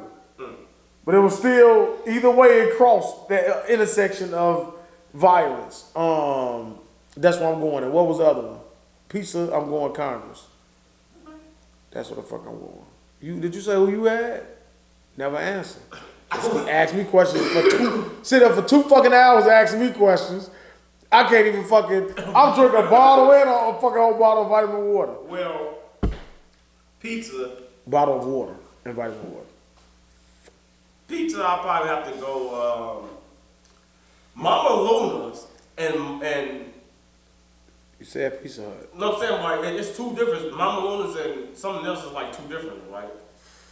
Illuminati? Yeah, that's Yeah, two it's different ones. one. Right? Yeah. I think I'm gonna have to go Mama Luna's for like some Chicago shit. I like Congress too, but I haven't had it that many times to really know what it tastes like. For a beef, I'm definitely going Beefies. Hot dog, I'll probably go put to those for a hot dog. Beefies do got, yeah. We're going Portillo's though. Steak burger, I'm going Toys. Beef fried rice, I'm going Toys. Sammy's cheesy beef. If you want a nigga beef, Sammy's cheesy beef. But yeah, fuck that. All right. So what else we got? Snowfall, man. What do you think? Whew. I knew something was off about the chick. You know what I'm saying? Old swole face. Yeah. I said in the beginning, man. I said I do not want to see this Ebony lookalike for the whole show. I don't want to see her. I don't trust her. I said in the beginning. Man. And you called it too about who got shot. Said it was, yeah. Said it You called that. You guys gonna stop fucking listening to me at some point, man. It's gonna get through. You know what though? I didn't watch the previews for this new one because The one coming up? because the last one had too much. Too much. Yeah, I'm like, This new one had too much, like, to where you it's knew like, Man Boy was in there with her, like at something. 'Cause I remember in the clip it showed you like, damn, is he in the room with the girl? And then it happens, and so that wasn't a big reveal. Of course you could just once he said what he said, of course you knew that what you hear, man? that end. You like Like this? yeah, like that end. He knew he was gonna figure it out once she started to just do too much and get greedy. But She said Drew. Yeah. She said Drew, that's why I'm like, okay. yeah, Drew, huh? exactly. You know this nigga. Peaches. Yeah. Peaches. You got peaches. Yeah, man. The beginning come on, they still talking about Elton. He comes back, still talking about Cuba. Like, fuck it, I'ma just sit here and just tell on my son, like everything get published, then I'm gonna fucking take a flight over to Cuba and leave everything. They wiped that. That was the operation, right? Well, What, in Nicaragua? yeah. Wiped the entire operation out. I'm looking, I'm like, damn. Think that's Ivy? Gotta be. You gotta know about it. Wiped out the Nicaragua? Maybe. Or got the guns delayed. They ain't had nothing. They wiped their ass out. Could be. You know what I'm saying? He was rolling with the policia when they went in there looking for him. I'm trying to think of, am I missing something? The drive, like of course the drive-by. You saw him walking through. If I didn't see the uncle, you saw him walking to the hospital. You saw him sitting there with somebody, so you just knew somebody was gonna get shot. I'm just glad she didn't die. You know what I'm saying? Somebody has to die, though. Yeah. Somebody has to die. To bring the... It's damn near at the finale. I'm like, damn. One episode. So to bring that in, somebody gotta die. I hope Louie don't die, but because she's one of my favorites. Who's your favorite character so far? You know what? I don't know. It would. I don't want to see. Of course, I can always say Franklin, but I don't want to say Franklin. I want to be. I would probably say. I like Leon. Leon. If I go on with the good guys, if I go with the bad guys, of course I like. Who's your favorite character so far in the show? I like Man Boy. You said that already. Who's your standout? Just give me one. So your standout, your favorite character. Let me ask you. A standout who's having a bigger like. Who's your favorite? Like I asked who's watched. What's that shit? 5 and all that. And I was like, who your favorite one from the show? And then it was the big. It was what's his name? The 5. Nigga, you know the show. Umbrella Academy. Oh I asked yeah. Who your favorite one? Oh okay. Right. So I'm Right. saying, who's your favorite character? I don't have one. Can't be Franklin. Franklin's too easy. So aside from Franklin, who would be your favorite character? I don't have one. For Then. season 4. I don't have one. That's why I'm saying it'd be Franklin. But if I'm not picking Franklin, I'm probably gonna go with. I like Leon. It's shocking you going with Leon. Why Leon? Like I don't know. I think Like, it's what just is he different. showing you acting ability? What is he showing you character development wise? He ain't really showed me nothing different. I would say if anybody who's like stepped it up, I would say like the uncle. You know what I'm saying? He's showing more of an impact. But like I just say my favorite one would be like Leon. I always like like if I can't go with that, it's just like What about it? What about his art? That's what I'm saying. Like what about that make you say Leon? Leon is like fucking. I like fuck ups, knuckleheads, Raphael, Wolverines, see that type of shit. I'm like, all right, nigga gonna fuck up, but then he always get some gangster shit too. I like Leon. You know what I'm saying? Like, he ain't no bitch. You know what I'm saying? he just do dumb shit. You be like, then he'll just like not on this shit. He was annoying me a little bit towards the end of season 3, but like, I fuck with Leon. Like, you just be like, he stand on his shit, and he just be like, just fuck up. I like fuck ups, man. That's all I can say. If you know my characters, you just know like that's why I like Leon. I wouldn't go Leon. I would go to Uncle. I would go Jerome would be my favorite this season. And if not him, definitely be Manboy. It's a close second. That's my favorite character of the season. Like I want to see him on screen is when I say favorite character. Like that's what I'm going. Like when Leon is on screen, it's like he'll do it for me. Like that speech the uncle gave, when he's like, "I'm gonna wait for Franklin." Fuck Franklin, they shot my baby. Like that, like that type of shit. Like he really gives you that feel. Yeah. You know what I'm saying? Like he make you feel like he really there. He really from California. Who's doing a better job in that role, Manboy or Jerome? Does Manboy make you feel like he's a Compton Crip? Or does he feel too modern, too 2024?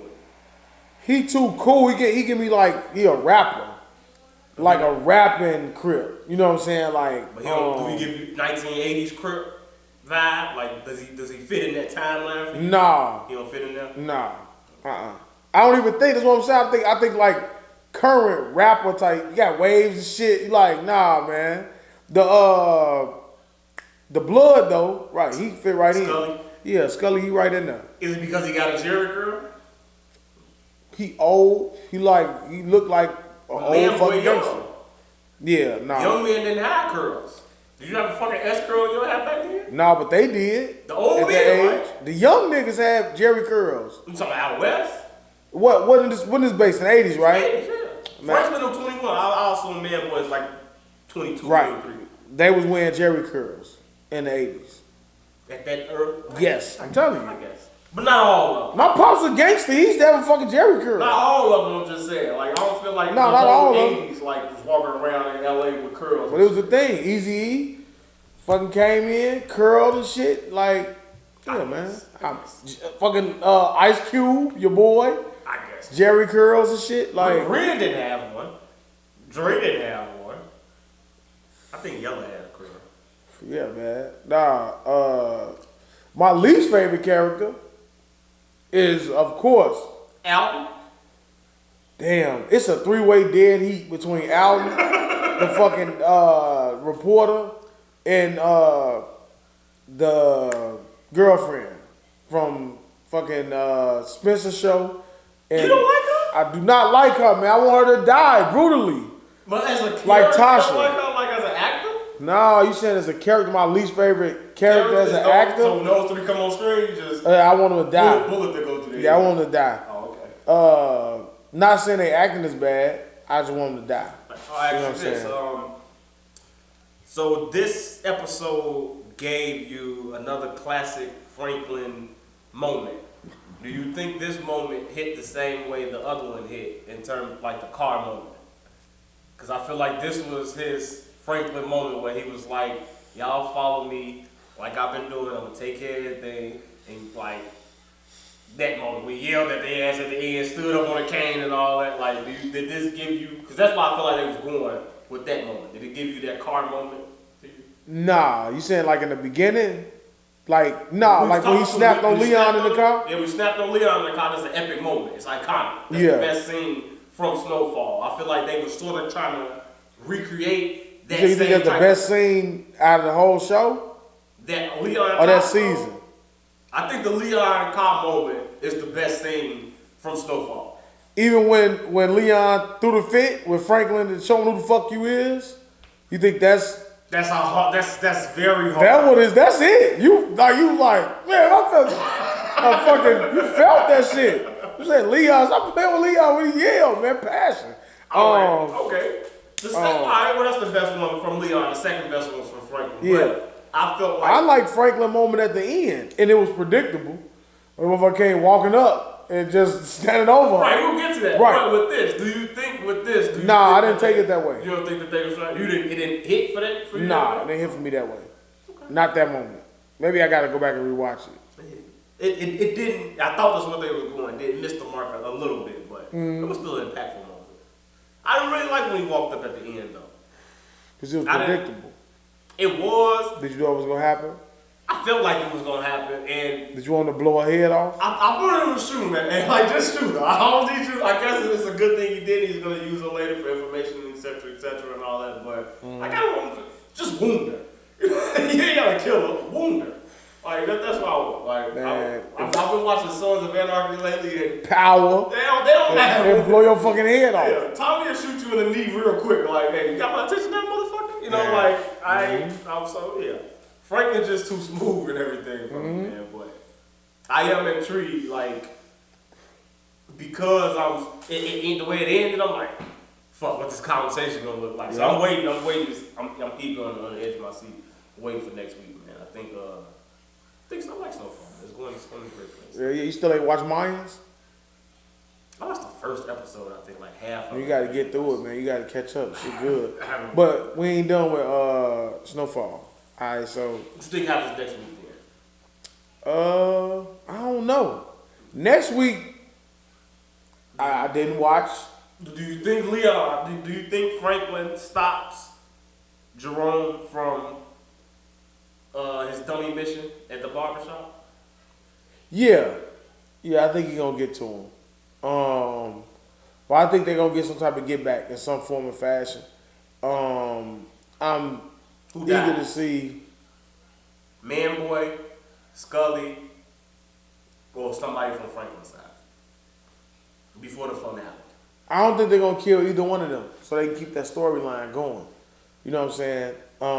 You may get some people from. You probably get a main face from one of their groups. I would say probably Man Boys, just because he the one that's trying to negotiate and get the plug. I wouldn't be surprised if they killed Man Boy though. I can see the sister. I can see the sister die. Yeah, she needs to die bad. The sister die, or one of the two girls that be with the sister. Oh, they definitely gonna die. I can see one of them. They're just a casualty to just have somebody die off. They definitely gonna die off. But yeah, I can see Franklin probably getting the best, Man Boy, outsmarting him, you know, and I can see them possibly killing him. I hope they don't, because you kind of want to see how that play out. But no, not let me not say I hope they don't. Yeah, man, I hope they wipe all their ass out. You know what I'm saying? Figure it out. Alden, maybe Alden dies. He should. He has no purpose anymore. Who do you think pulls the trigger on the next death? Franklin, Leon, or Jerome? Jerome. But that's predictable as fuck. And then to fuck around and be Peaches or something. I'm going Jerome. He's gonna make something happen. He got to. That shit was deep. I'm going Franklin, man. I think Franklin has to show force. I think at this moment, Franklin has to show that he got everything in control, he's the dominant one, and he got to right the ship again. Because he got to still fix, because whatever the battle, the war in Nicaragua, it ain't over with, so they still need each other. Mm-hmm. And now they're going to need even more to probably try to get that shit up and running. So you got to fix what you got going on in LA, you got to fix the shit with the reporter, and you got the shit that you're starting down south. So I think Franklin is going to have to start to look at it and be like, all right, man, everybody else looking out for self. I got to do self-preservation myself. Mm-hmm. And I got to do everything I got to do. So if we're going to do this, we're going to do that, man, boom. That's what I'm looking at. We'll see, man. You fucking, I guess, is it too late for you to get on Watson, man? Man. You waited too long, man. You still got the fire in you to talk about old Deshaun? We did. I'm going to try to sit up. Let me take a swig. Because before we get to old Deshaun Watson, we can talk about old Paul E. Pierce and what the fuck was he thinking, man.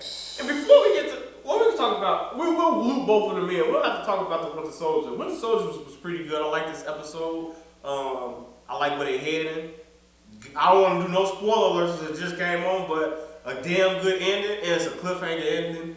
And it's picking up. The story is definitely picking up now for Falcon and the Winter Soldier. So if you can suffer through those first 3 episodes of Falcon and the Winter Soldier, You thought they were bad? yeah, they were bad. I don't think so. They were bad. The dialogue and everything is bad.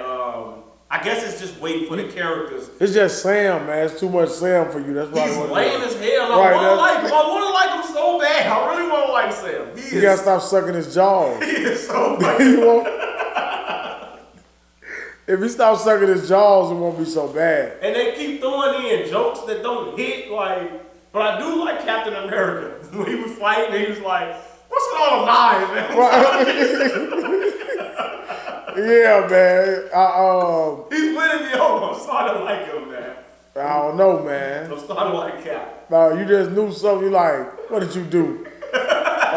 You know what I'm saying? And then just the scene with how they just took, without trying to say too much, the scene where like they just took that shit apart like that. And you was just like, damn, I'm like, it look like, what the fuck?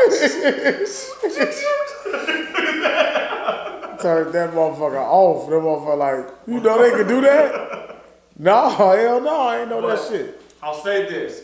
Now, in that show, Zemo, he takes candy and he lures little girls in an alley to give him information and whisper in his ear with candy. This is a Disney movie. Yeah. This is a Disney production. If anybody doesn't know, Disney is one of the most vile, evil, racist companies dating all the way back to their beginning. They're disgusting. If you really want to dig deep into their history. But the fact that Disney is letting this white man, who's clearly he's evil, he's a bad guy, and he has Turkish delights as he calls them. Uh-huh. And he's luring these little girls in an alley to do his bidding and give them information with candy. It's a terrible look. It's a bad look. I haven't heard anybody say anything about it or say nothing, but it's awful. It's way worse a look than what I think Paul Pierce was doing. So I get fired up a little bit on Paul Pierce. I usually feel about Paul Pierce. Paul Pierce is an idiot. Tell the truth. Paul Pierce is an idiot. Yeah, he's an idiot. Unless he knew he was on his way out, and he was just tired of doing the shit. But like, if that's not the case, I just really don't understand why you would be that grown, getting your ass that close into a phone with a blunt. 315 people. That makes it even worse. 315 That's what I'm saying. Nobody fucking watching you right now, Paul Pierce. They see your ass now. Some stuff just fucking slap. Then the strippers wasn't even that bad. I'm like, how you gonna lose, man? You just lost. It's like getting caught cheating with the ugly girl. You be like, I really want to show you. I want to show you my back catalog so you can see what. Now you want to sit down and show me your teeth and say smile. No, ain't nothing to smile about, you fucking dummy. Saying you ain't married, you clearly married. What are you doing? What the fuck you playing damage control with yourself? Like, what a fucking idiot, man. I was just looking at Paul Pierce like, Paul Pierce. Yeah, man, when I saw that shit, I couldn't believe it. When I saw the blunt in his mouth, nigga just posed with a blunt. I'm like, nah, bro. Paul Pierce always been lame as hell to me, man. He always tried too hard. He always wanted to be too cool to me. That's how trying to be cool. I'm so high, I'm seeing shit. I just seeing shit run across my garage and shit. Man, you tweaking, man. I ain't seen nothing, but Paul Pierce is I don't know. You think he should have been fired? Of course I'm gonna say no, but yes, you know better. First off, the blunt is what did it. You can't get up on there and smoke that blunt. I understand. I know. You can't be a representative. Like, even me, I try to be discreet. Matt Barnes works for ESPN. Mm-hmm. He has All the Smoke podcast. There are some episodes where him and Steven Jackson do sit up there and smoke with their guests. Oh, well. He doesn't do it in an ignorant fashion that Paul Pierce has done it. Paul Pierce. But he does it. Now, the reason ESPN, I believe, gave the reason why. That nigga was like, first off, Was he holding it or that fucker was just like all the way in the fucking camera? I think he had like that. Like, I'm like, what are you doing? You're ugly as fuck. Gonna give me a neck massage. Fuck her lips with that little ass blunt, with that little ass shaking behind her. I'm like, I ain't gonna fucking put these weak ass. They look old women and shit. Like, what the fuck? You motherfucker got old strippers and shit. Strippers. Man, dude ass. You're a joke. You're a joke, Paul Pierce. Not the truth. Paul the joke, Pierce. And yeah, man, you should have been fired. You should know better. Like, don't go live, bro. Like, it wasn't worth it. I didn't even know it was 315 people. Yes. I know I'm gonna sound fucking horrible when I go back and listen. I don't care. Cause this guy didn't give me an intermission. I told him I needed 15 minutes. I'm not doing all that editing shit. He said, fuck it. I was supposed to just stop it. Man. This is absurd. I mean, I am fucking high as a motherfucker. I spoke Daeo in the den. Hey man, this is a mixture of sleep and other things. So you got it today. I mean, I have a couple episodes where I can't take it. Low battery. Yeah. God damn it. Don't just hit stuff, man. What are you running from the coppers today? Is that what was outside? Yeah, man. But Paul Pierce, nah. What do you think about Watson, man? Since you're done, are you done on Paul Pierce? I'm done with that nigga. Let me tell you something. Deshaun Watson. See, I want to not go too far, but I'm going to go too far. I am sick and tired of... Are you Vince McMahon? You're damn sick and tired of watching Stone Cold walk around with that championship now? Nah, I'm worse. I'm sick of fucking allegations, okay? I'm not saying that he didn't do anything. I'm not saying that they lying. I'm saying I'm sick of allegations being taken to the fucking, like somebody can just make an accusation about you and instantly you're guilty. You're guilty. A woman can make, let me not say anybody, a woman can make allegations against you and no matter what, you are fucking guilty immediately. You have to wait to find yourself proven innocent. And even when you are found proven innocent, you still will get a black eye. I done sobered up. You still will get a black eye because that shit was just put on you. Unless you are a white motherfucker like Patrick Kane, like Ben Roethlisberger. You know I'm going there. Patrick Kane didn't get ran out of Chicago, and he settled, I think, and he's still praised as one of the top players in the NHL. Ben Roethlisberger.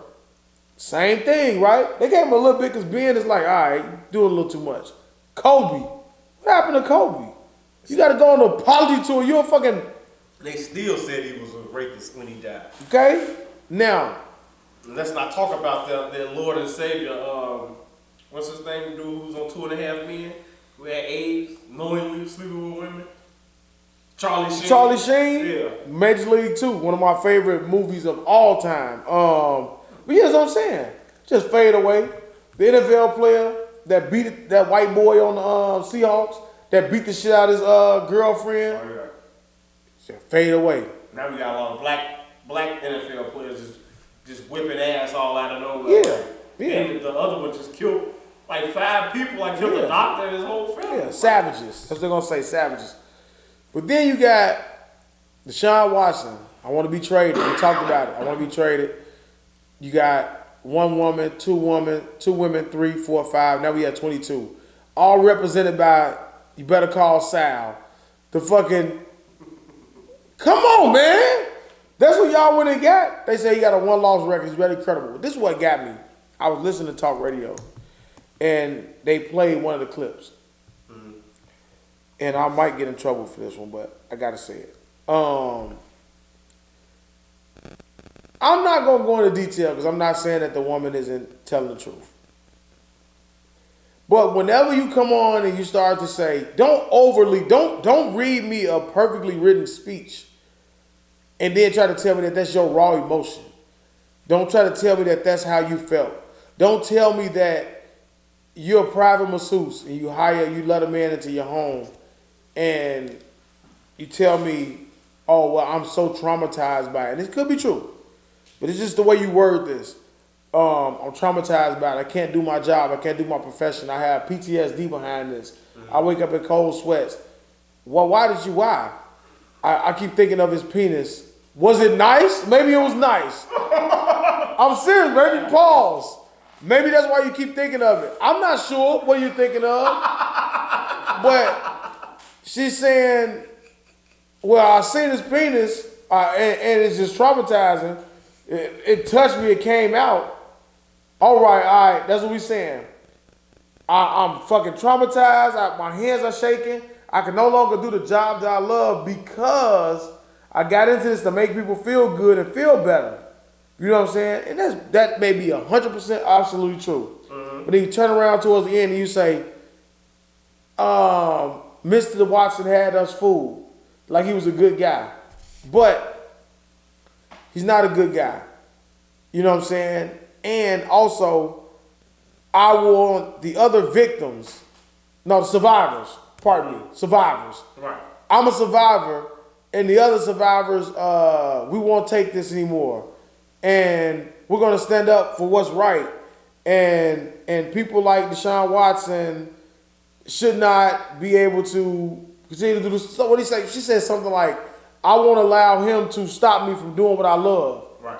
Just contradicted yourself in the same fucking statement. You just said. And he's stopping you. He's stopping you from doing it because you're so traumatized by it, you can no longer do it. Mm-hmm. But I'm a survivor. Now I'm going to turn around and you may do this, and this may all be true. But if you do muster up the courage, because I know that this can be really difficult for some women to talk about when things like this happen, and I don't want to be insensitive to the situation because I understand the severeness of it. But I'm just saying, like I just give me some real genuine shit. Like, so if you're going to tell me about something like that and it really did that to you, and I'm not saying that that's not possible. It could absolutely be, she could be telling the truth 100%. But if it happened to me, if something happened to me, I think it'll just be detailed a little different. You know what I'm saying? Like, you don't have to give me details about cliche shit. And it could be true. I want to keep saying that. My hands are shaking and I can't do this and I can't do that because you were giving him a massage. But give me detail. What happened? Right. Did he whip it out? Did he just say, here, touch me here? Like, what happened? So I'm saying, like, so what if I don't like, what if I do like a little sheet or a little towel? You know what I'm saying? I'm letting you know that before you start. You want some reason why you still start. So you start. Now, who is to say you can't get aroused? Have you ever went to the doctor and got a physical from a woman? I have heard that's why that they do give the men like a big towel because throughout the course of the massage, it is natural for men to normally get an erection. Yeah. And I guess with a heavy towel, it stops it. Like if you got a comforter over you and you get an erection, you can't see it, but you pull the comforter off and it's just a thin sheet. It's like a towel sitting. Yeah. So how did it get off? That's what we got to figure out. But also, Robert Kraft. Wasn't he getting hand jobs?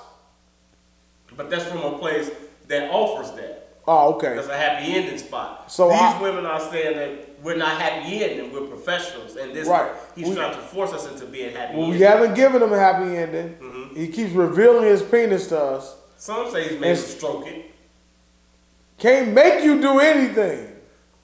A 6-foot black man. I'm laying up here with a fucking full-blown erection, okay? Now, I will to shoot some bail. You can go better if you will. Mm-hmm. A lot of women they'll probably say this is at the height of Deshaun Watson's career. He's the man in Houston. So you can't. It's power. He's a fucking predator. If you're a predator, air his ass out. Power. You scared. You're scared for one that you won't be believed, you won't be heard, and you'll be destroyed. Because this person is so powerful, why are you trying to tear down one of our idols, one of our people? You know what I'm saying? So that's why women are very reluctant to say stuff, especially against celebrities and everything, because you're not gonna believe me. I see what you're saying. It's a big, like the T.I. shit. People don't want to believe that T.I. and Tiny is doing that. If it's some hardcore evidence come back that T.I. and Tiny is doing that, I would be disgusted. We're having threesomes? for some of the things, not just having threesomes, some of the things that they're doing, like rape, human trafficking and things like that, like that would, I'm not saying it would shock me, but it would be like, wow, y'all really into that shit? Didn't Oprah get arrested for human trafficking? Her name is involved in all that stuff. Well, I don't know if she got But she's still trying to run for president. Well, she did it. Why? The Rock is in the lead right now. Well, why? Why can she still do that? What do you mean, why? Why can she be involved in something like that and I don't know, her name is not tarnished? And all I'm saying is, Bill Cosby. Mm-hmm. Women, I understand, but I also know a lot of women who make shit up and make it hard for. It's a reason why it's hard to believe women like that you're defending, because and I feel sorry for them, because they really do have a reason to feel like that, like this woman's describing. You know what I'm saying? Because it is creep ass fuck niggas who do fuck shit, and you're a weirdo. Like, don't reveal yourself. Like, how do you know it can't be him? But you know what though? Let me be honest. Man. Listen, I'm gonna be honest real quick. If you go and you get the massage, you don't know if it's happy ending. It's your fantasy. It's every man's fantasy. Right. And so this is why. That's what I'm saying. I might give you a peekaboo. So this could be believable. As a man, you're a celebrity. You're a all-star, well-known quarterback. You have money. So in that moment, you're thinking, all right, if this nice, I don't know what these. If you take the money, does that discredit your class? So if I tell you, yes, this you don't do happy endings, but I want one, okay? Mm-hmm. And I'm Deshaun Watson, goddammit. You better stroke it. I'm afraid. Mm-hmm. Now, I'm afraid. Why did you do this to this woman? I'm telling you, what kind of woman is this? You know what I'm saying? Like, is she just like, I want to know your personality. I want to know, like, who do you talk to, like, in everyday life. Because Addison Russell, wife's friend, aired them out. Everyday life.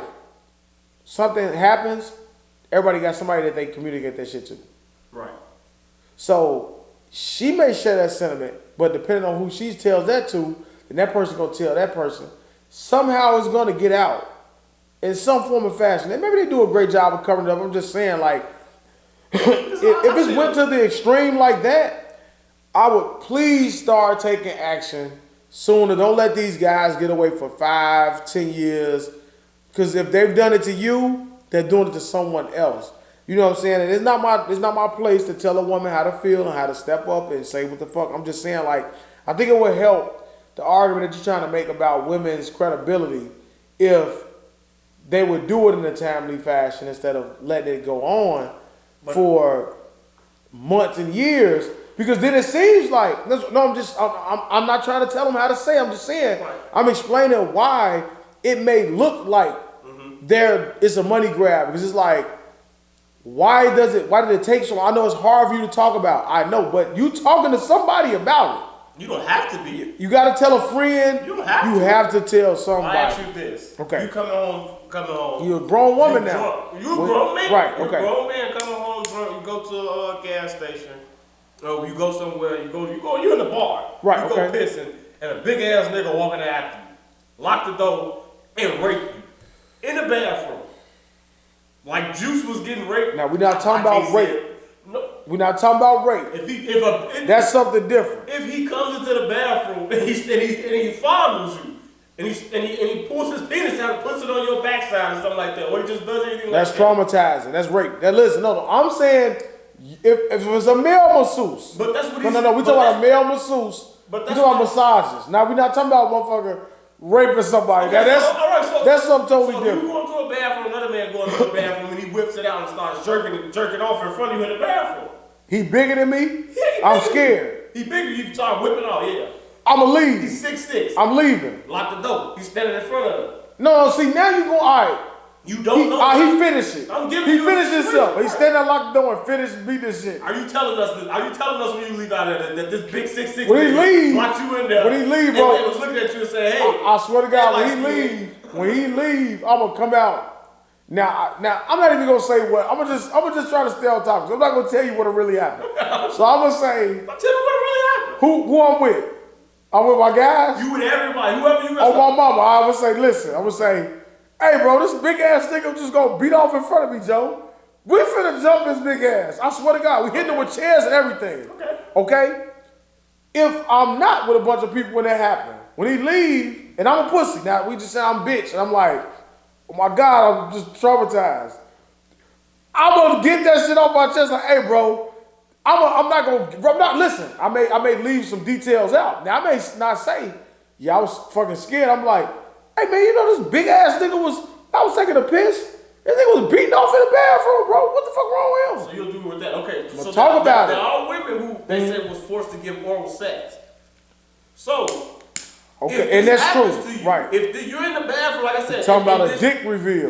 Okay, but I'm giving you another scenario because you going extreme. No, I'm not, because it all goes into if a woman is sexually assaulted or whatever from a man, a lot of the times they do not reveal it right away because they can't talk about it. So I'm giving you a scenario: if you are molested or raped by a man at whatever age, it has to be a woman, man. Why does it have because it's the opposite sex. You going same sex shit that's different. But because I have to give you a real scenario, because if a woman molests you, I don't think you would be you would. So some man can't be fucking traumatized. If a woman molests you, you telling your homies right after it happens? See, that's the problem. See, that's what I'm saying.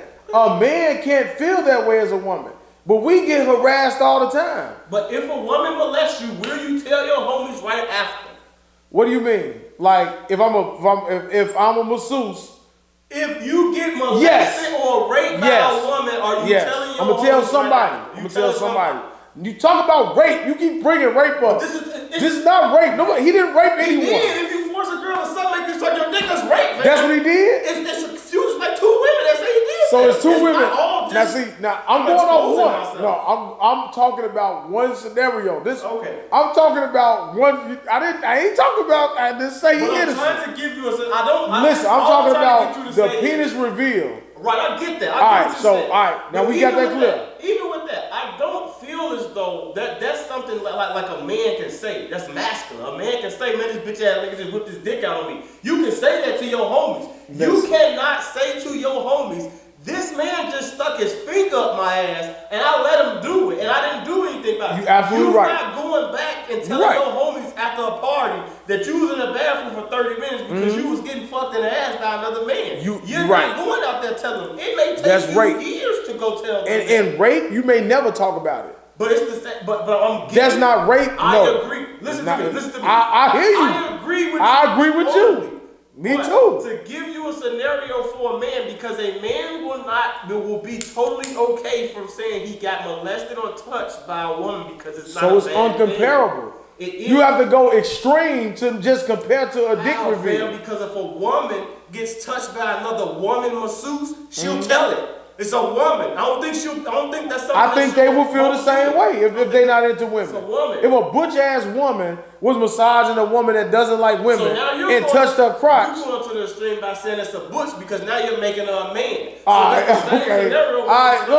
so a pretty woman touches a woman who's not into women. She touches her vagina. Probably gonna say she's gonna feel uncomfortable, but is it sexual harassment? It's still sexual harassment. Is she gonna file sexual assault? She could. She absolutely could. And she should. I feel like a woman would file sexual assault charges on another woman way faster than she'll charge them on a man. And a man will talk about a woman doing something to him way faster than he'll talk about a man doing something to him. Absolutely. Of course. So all I'm trying to get you to see, which is you say you see, which is why a woman will not say something in the beginning, regardless if it's a penis reveal, regardless if it's anything like that's traumatizing. This is a man doing something, so I have to give you a scenario of dominance. A man poses dominance over another woman. Women don't pose dominance over us. I hear everything you're saying, and I'm gonna listen to you say all that shit for me to tell you still. You think if a penis reveal is different than all those other scenarios. If a motherfucker if you massage them up now, if he done told you beat me off and all that, you did it. That's what I'm saying. You didn't have to do it. So that's what I'm saying. You're telling me like a motherfucker saying, hey, So if a beat this motherfucker so or I'm a 6'9" man is sitting in front of you saying, beat it. you can decline. And then what? And you Look, don't that's what I'm decline, saying. and he forces you to do it. Listen, Then what? so I'm saying, so Deshaun Watson is saying, tell me, because I don't know. Go ahead. He's saying, beat me off. And she said, well, whatever he's saying. And she's like, no, I don't feel comfortable. He threatened her next and said, you better do it. I'm asking you. I'm answering your question. I am not involved in this case. I have I'm not just read asking. anything in it. I don't know. Right. I'm just going from what I seen pop up at the bottom of the screen. What Right. pop up at the bottom of the screen is he's been inappropriate. He's asked them to touch him. He's revealed himself. He's put it on their arms. He's made some girls give him oral sex. He's done all of the above to all these different women. And a couple of us did money grabs. I'm saying, what's this one? What I'm saying is, if he's not threatened, that's what I'm saying. It's a lot of moving parts. I need to know. Because if I say you have the option to decline, why are you removing that option? You do unless have a threat is involved. Now, if you threaten me, now okay. But why do you feel as though a verbal or a physical threat has to be made when you can't act like you don't know that this is a celebrity? This is somebody of prominence. This is somebody who has power. Man, I so understand. If I don't do this. You still have an option. You do. But Okay. you're putting me in a position where I feel as though I do not have a choice. I either do this or I lose. I either jerk you off or Go ahead. I jerk you off or I can't fucking, I'm not going to be able to work anymore. Why? Because he going to go out and say, she ain't beat me off. He going to go tell everybody that. They could. They have. But you, I know they you can. don't have this type of power. So, I understand, but I'm saying, why you going to go out and say that? If you understand. If you notice something you're not supposed to be doing, who he going to get on the phone with and say that to? Yeah, I tried to get a hand job. She told me no. But you've seen. And made her very uncomfortable. He's embarrassed to say that. How? No? Why would he be? If he just swung and missed, and you know you made this woman feel uncomfortable, right? And you leave, right. You gonna go and tell somebody that you did this? She supposed to leave with the shit. She not with the shit. Fuck her, get her out the circle. So now he a hood nigga. Now she can't be a masseuse for celebrities anymore. But now he a hood nigga. What you mean? That's what I'm saying. Like, why that gotta be how he reacted to it? What if he swung? And he really was like, oh shit. You know what I'm saying? Like, she said, nah, I hope she don't tell nobody. Well, let me see if I can give her some money to hush her up. Like, what if that's the scenario? Because I would think that he would be more afraid now than cocky. Where I'm like, what are you afraid of? Because of shit like this. But it's sexual allegations. Like, you can't do this type of stuff. He has to know that. But men of that stature, like, and I'm not saying he didn't do it. I'm just saying, like, people who are of that power feel as though they're untouchable. They feel as though shit like this will not happen. They feel as though shit like this will not come out. So I am Deshaun Watson. I have $100 million. I can crush whatever you feel or whatever claim. But do you know that that's his mindset? It doesn't. But what I'm saying, you're automatically assuming that that's his mindset. I am, so what if it's the opposite? I am only rebutting what you're saying, which is I'm not understanding our argument, because you're saying you understand completely what these women are feeling in terms of being raped, a penis being shown to them, and all of that. You saying you understand not being forced. They have an option. If I tell you to do it and you do it, you did it. That's what I'm saying. But if it's a threat, now we don't know how the message is delivered. So that's why I don't like. We study going back and forth. You're saying it's a threat, and I'm saying it's not. I do understand. I'm not saying it's a threat. I'm just saying it could be a verbal threat. If I ask you, if I ask you, how the fuck you said? Let me say if I said aggressive. I need you to beat this motherfucker for me. Right. You say no. You're saying I can't say no because I'm afraid of who you are and your celebrity. You can do what I'm saying. No, that's what you're saying. You can say no, and you can risk your career being over. You can risk whatever that comes now, from. Now, let's stay there. Let's stay there. Okay. Or you can say yes. No, let's stay there. No, let's stay there. So if she says no, she's in fear of her career because he's going to tell what happened in the room and how she didn't satisfy him, right? Right. To others. Now, opposite. She gives him what he wants. Right. He goes out and says, hey, I recommend her. She beats you off. That's what she gets in return. See what I'm saying? So I'm not understanding what we're even talking about. Okay. Because if she does it, now she leaves with the image of your reputation is slandered because you're known for doing this and your mindset of how he's going to deliver the message to his guys. Right. If she doesn't do it, he goes out and slanders her name and says what? So it's a lose. She refused to give me a hand job? So it's a lose-lose. So from what you're No, saying. she's going to go and say that. I hear you. So, All right. so what you're saying, so now I go tell all my friends that Yes. she gives hand jobs. So now every celebrity that's coming is expecting a hand job. Yeah. So now I'm putting That's your scenario, not mine. I'm telling you said, I'm responding to your scenario. Right. So but you said that he's going to, if she does it, he's going to tell his friends. So now In your scenario. right, in my scenario. Right. So if she gives the hand job, this is your scenario, this is the scenario. No, mine, I keep telling you, mine is if she says no, he's in fear now. In my mind, well, I'm saying, okay, I need to hush her because I don't want her to tell what happened in this room because I know that this shit shouldn't happen. That's what I'm saying. You're telling me now this is what I'm saying what happens.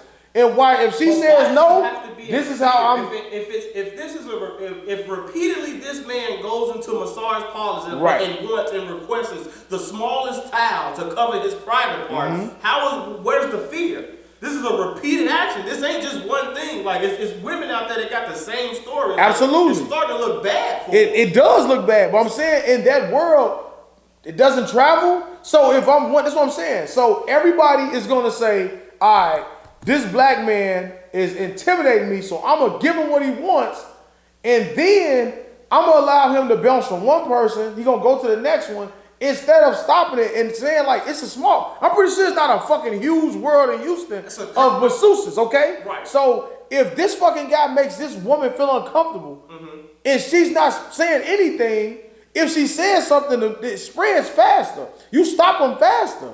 Don't sit on your fucking hands and say, oh, well, I jerked them off because I was in fear of my career. So what the fuck do you want me to feel for you? You felt for your career. How about you feel for yourself and the other women who's gonna have to deal with this type of shit from this guy? So because you keep choosing to sit on your hands, we wait 10 years from now, and then you come out of nowhere and it looks like it's a money grab. That's your fault. Why does it look like because that happens all the time. But why does it look like it's a money grab? Because it happened so long. Because it's years later. Because you'll have 10. 3 of them has said that same thing, and they want money out of it. Okay, so who are you now? Who am I to sit in my fucking chair in my garage and say, well, I think those people are lying. Since they lied, that discredits the other 7. Or for me to say that those 7 are telling the truth and those are the liars. Like, so it's all about opinions and shit. So this is what I'm saying. Like, you're saying, no, I'm saying because you are saying because he's a powerful figure. That's why the time is there. That's because it's a traumatizing and that's what thing. you're saying. I'm saying, and me, I'm saying because I'm a powerful figure, I am more afraid of what happens because she told me no. And if it leaves this room, what it will do to my reputation because I came out of college with a bad reputation. Hold on, I'm telling you Deshaun Watson. I came out of college. You're talking about the woman though, because you're saying that the woman should say something immediately. And I'm trying to, the whole time I've been I'm saying if they decline, why can't she decline, Devin? You said because she's intimidated, she's afraid. That's why you said she can't decline. Right. I'm saying, but that's what you're saying. Your scenario is made. She's scared, so she can't decline. But she can decline. She can. So I'm saying if she declines, it doesn't happen. She has an option to decline or not. Absolutely, but she didn't, and she did it. Okay. When you're saying because she's intimidated, and I can say maybe it's because she wanted the money. Okay. Okay, that's what I'm saying. We talking about nothing. No, we're saying the same. No, we're not talking about nothing. All right. Because you started without saying that you feel as though these women are coming out. I said this woman. Even this woman. Right. My whole thing was trying to say is you can't say that because she took so long, you discrediting her because she didn't come right out and say it. And I'll just be trying. That's not why I'm discrediting her. I said I'm discrediting her because her story sounds like when you go back and listen, you'll hear what I'm saying. It's a script. Like it's a perfect script. Give me something more authentic. I say if you giving off that story, it has to be more authentic to me. Don't give me something that your lawyer wrote and you go up in front of a press conference and contradict yourself. That's what I'm saying. So I'm not saying that it's not true, and I'm not saying that that shit can happen to you and you have to wait. That is absolutely right. I'm saying that it shouldn't. And to go back to the original point was why you said women don't come out or some shit because they're not credible or some shit. And I'm telling you why they're not credible and why it seems uncredible is because when you take that loan, it's to unsensitive people. They may look at it and say, well, why did it fucking take you 30 years for you to talk about Bill Cosby? And then it'll say they all start coming out, they all got courage now. Because you say it's a chink in their armor, so everybody attacks. So how do you decipher who's coming just for money and who's coming for nothing? Because maybe it was some motherfuckers in there that he said no. 22, that's what I'm saying. 5 of them that's coming for money. But what I'm saying is you can't, whatever the reason behind it is, once you put a woman in a position where she feels like she has to make a choice, a lot of women feel as though they can't make that choice and say no. And it's because of the type of men that these men are. You have a powerful man. You have power in some type of way. Don't deal with them. No. Don't deal with them. It's a very... Don't deal with them. Like I can see, we could keep making excuses, and now I could go with you. We could. I'm with you. If we want to just say, all right, but too many times you just give motherfuckers a pass. Don't beat them off. Don't do it. I hear what you say. Don't do it. But you, right. He can't force you. You're saying don't do it, but don't you're also making it. You're also acting like you don't know what petty people can do to people when they don't get their way. So we're assuming that that's who he is. I'm not assuming anything. I'm just giving you facts of what life is. So I'm not talking about this. I'm talking about the situation of men who prey on women and men who do things like that. And they should be put in jail.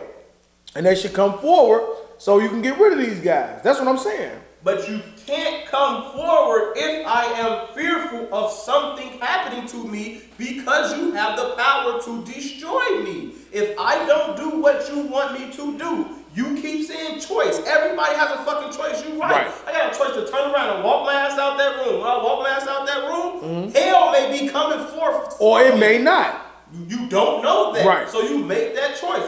But you hear and you know, as you're a rational human being, this person would ask me for that. He's bold to ask me for that. There's people out there who are beating off on cameras and things like that. That's a bold thing to do. Absolutely. So if a person that does that, he's comfortable with doing that. So by the time you make it to the point where you're comfortable with whipping it out and telling me to just jerk it off and beat it, you ain't worried about nothing. What you worried about? Absolutely. So you have to put yourself in the mindset of that woman that's in that situation and not just the man in that situation. Like, that's a fucked up situation. That's why I'm trying to give you understand what I'm saying, but we men... A bigger man forcing you to do something and seeing how long it takes for you to come out in the woodwork and say something about it or be able to talk to even your girl or your closest homie. I don't think you'll talk about it two days later or 6 months later. I think that's some shit that you'll hold in probably till you die, or you'll talk about it a long time later when you feel comfortable enough to talk about it. I would say no and deal with the consequences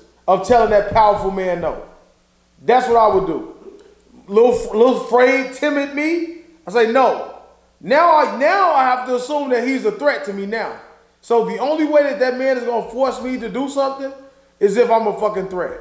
And if he's a threat, then absolutely, his ass should be in jail. But if it's not a threat, and if he asks you and you have the option to decline, and you still choose to do it for whatever reasons you, outside of fear of this man physically harming you, that's you making a choice to fucking follow through with it instead of saying, well, my career is going to be over if I fucking don't jerk him off. Your career could be over if you jerk him off.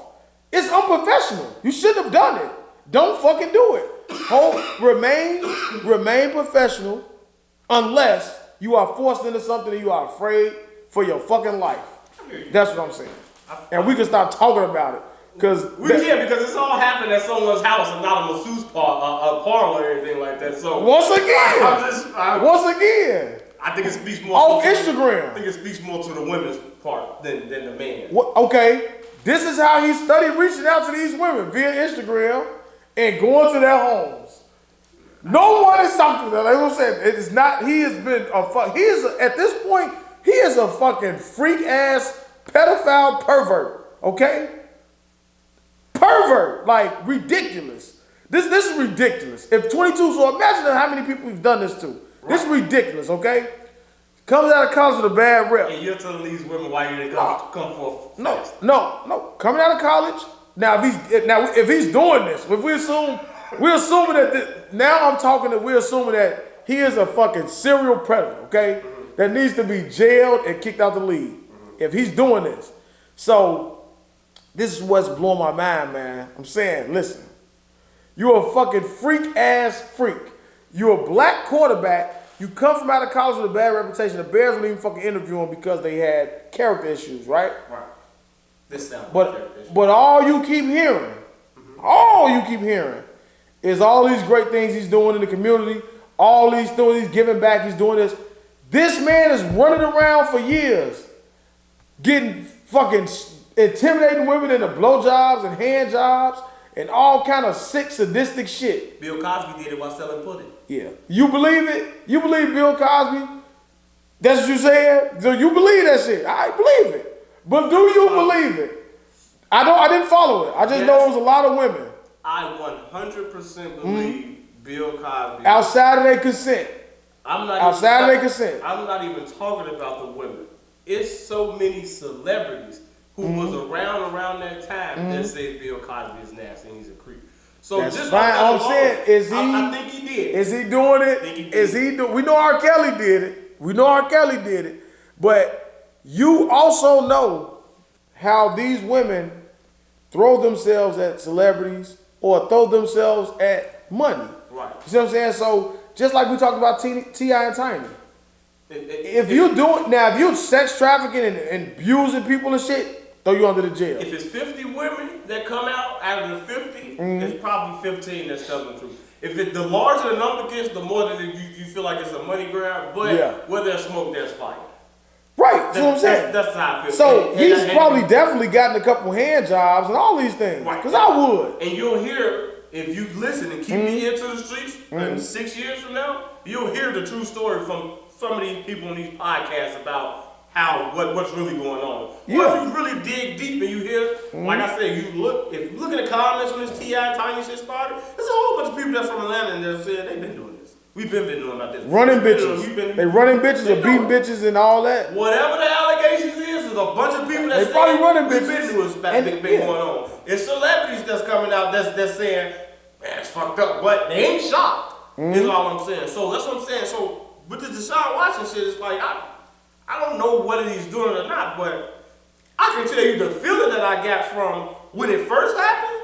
Everybody was looking at it like, that's some bullshit. Maybe they thought he was behind it. They thought it was a ploy just to get him out, devalue his draft stock. I'm not hearing any of that anymore. Yeah. Now you're hearing like, you in trouble. Suspensions, all that, now right. You're hearing like, oh, it's a different tone around, like, oh, they found something. Well, we know they found something. But what if it comes back in 2 months that all this was false?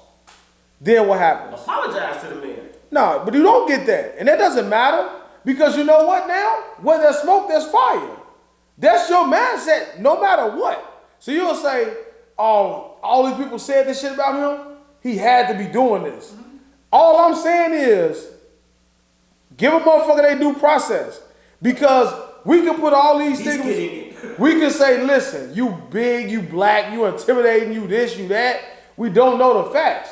It may come back that he did all these things. But if it comes back that he didn't do any of it, he's already been vilified to the point of no return. So no one's going to trade for him. He ain't getting another big contract. No matter what he does, somebody's going to show empathy to these women because you should. And I'm just saying, if they all were lying, they still will get empathy. They still will get sympathy for it.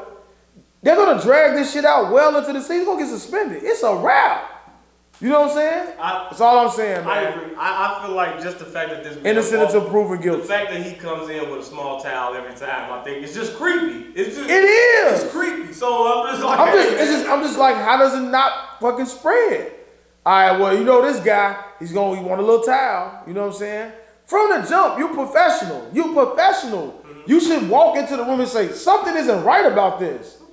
That's what I'm saying. Like, and a woman shouldn't be afraid. That's what I'm saying. Don't be afraid. Like, stop being afraid. I know it's easy for me to say because I'm a man.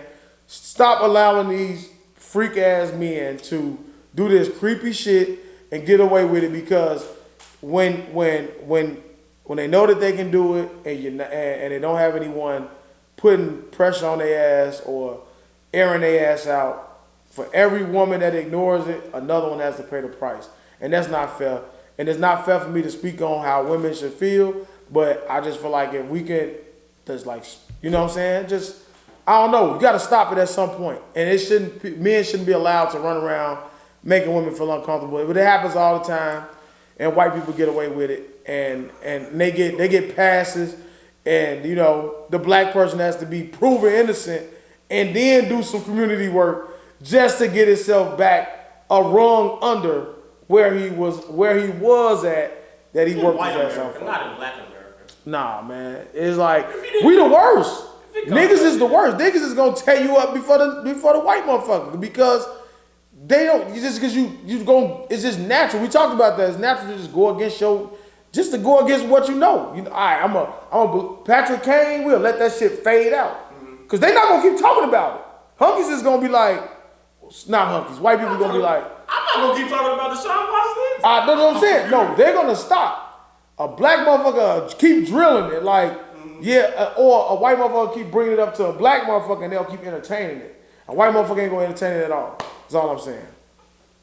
See, man, it's a long ass Deshaun Watson. I didn't think it was gonna go there, bro. It wasn't. Listen back. Listen back. It's gonna be interesting if I listen back. Yeah, man, you gonna be like, you said the same she said. But go ahead, I got you. I'm gonna listen to this bar too. But yeah, man, this shit went. This is fucking. I ain't gonna Wait, say too long. Sleep deprived. Episode 53. Straight Gas Only Podcast, man. Anything else? Warwick Holman. Nah, we gotta tell them to go comment, subscribe. If you get any feedback, we got some new logos and shit too. We wanna get y'all some help with making the final decision. We ask for comment, subscribe, Straight Gas Homie Pod. I don't know, man. This is your part. Do your shit. Thank you for listening to episode 53 of the Straight Gas Only Podcast. Make sure you go hit that subscribe button, the ding, at straight_gas homie. On YouTube, it's at straight_gas homie. On Instagram, at Dblock 1203 on Instagram, at Daeo226 on Instagram, at straight gas homie 226 on Twitter, I believe. Yeah. That's it, man. That's all the places. Link. I was gonna say LinkedIn. I'm professional. What the fuck? Apple Podcasts, Spotify, Anchor, wherever you get your podcast from. Before we get out of here, man, what do you think is gonna happen at WrestleMania, man? Over the weekend, man, we got WrestleMania. I don't know. I think Roman gonna keep the belt. I hope he keep the belt. Fucking who else? You want me to go through the whole fucking card? That's some big shit, man. Who do you think gonna win the 2 big belts, man? You think it's gonna be a good shit? Drew gonna win it. Drew, Roman, Bianca Belair, I think the chick from NXT, she'll probably win the woman shit. And that's it. Ain't nothing else really big. Think it's gonna be a good show? I think so. I think it's 2 nights. So it's tomorrow and Sunday. It'll be 2 nights. I think it's gonna be decent for what wrestling is now. You know what I'm saying? Thanks, man. Thanks for your appreciation today, man. I mean, your dedication. Not dedication. Participation. Thanks for your participation today, man. Daeo, Dblock, we out, man. Straight Gas Only Podcast. That shit dead? Yeah, man. You gotta keep the motherfucking charge about that shit. This shit still rolling. Motherfucker still got 2 fucking blunts. Told you, man, you always had. I would take that one home, like you said. I tell you, man. I think that's wedding crashing, man. This one, whatever that fucking first blunt was, that shit put me out.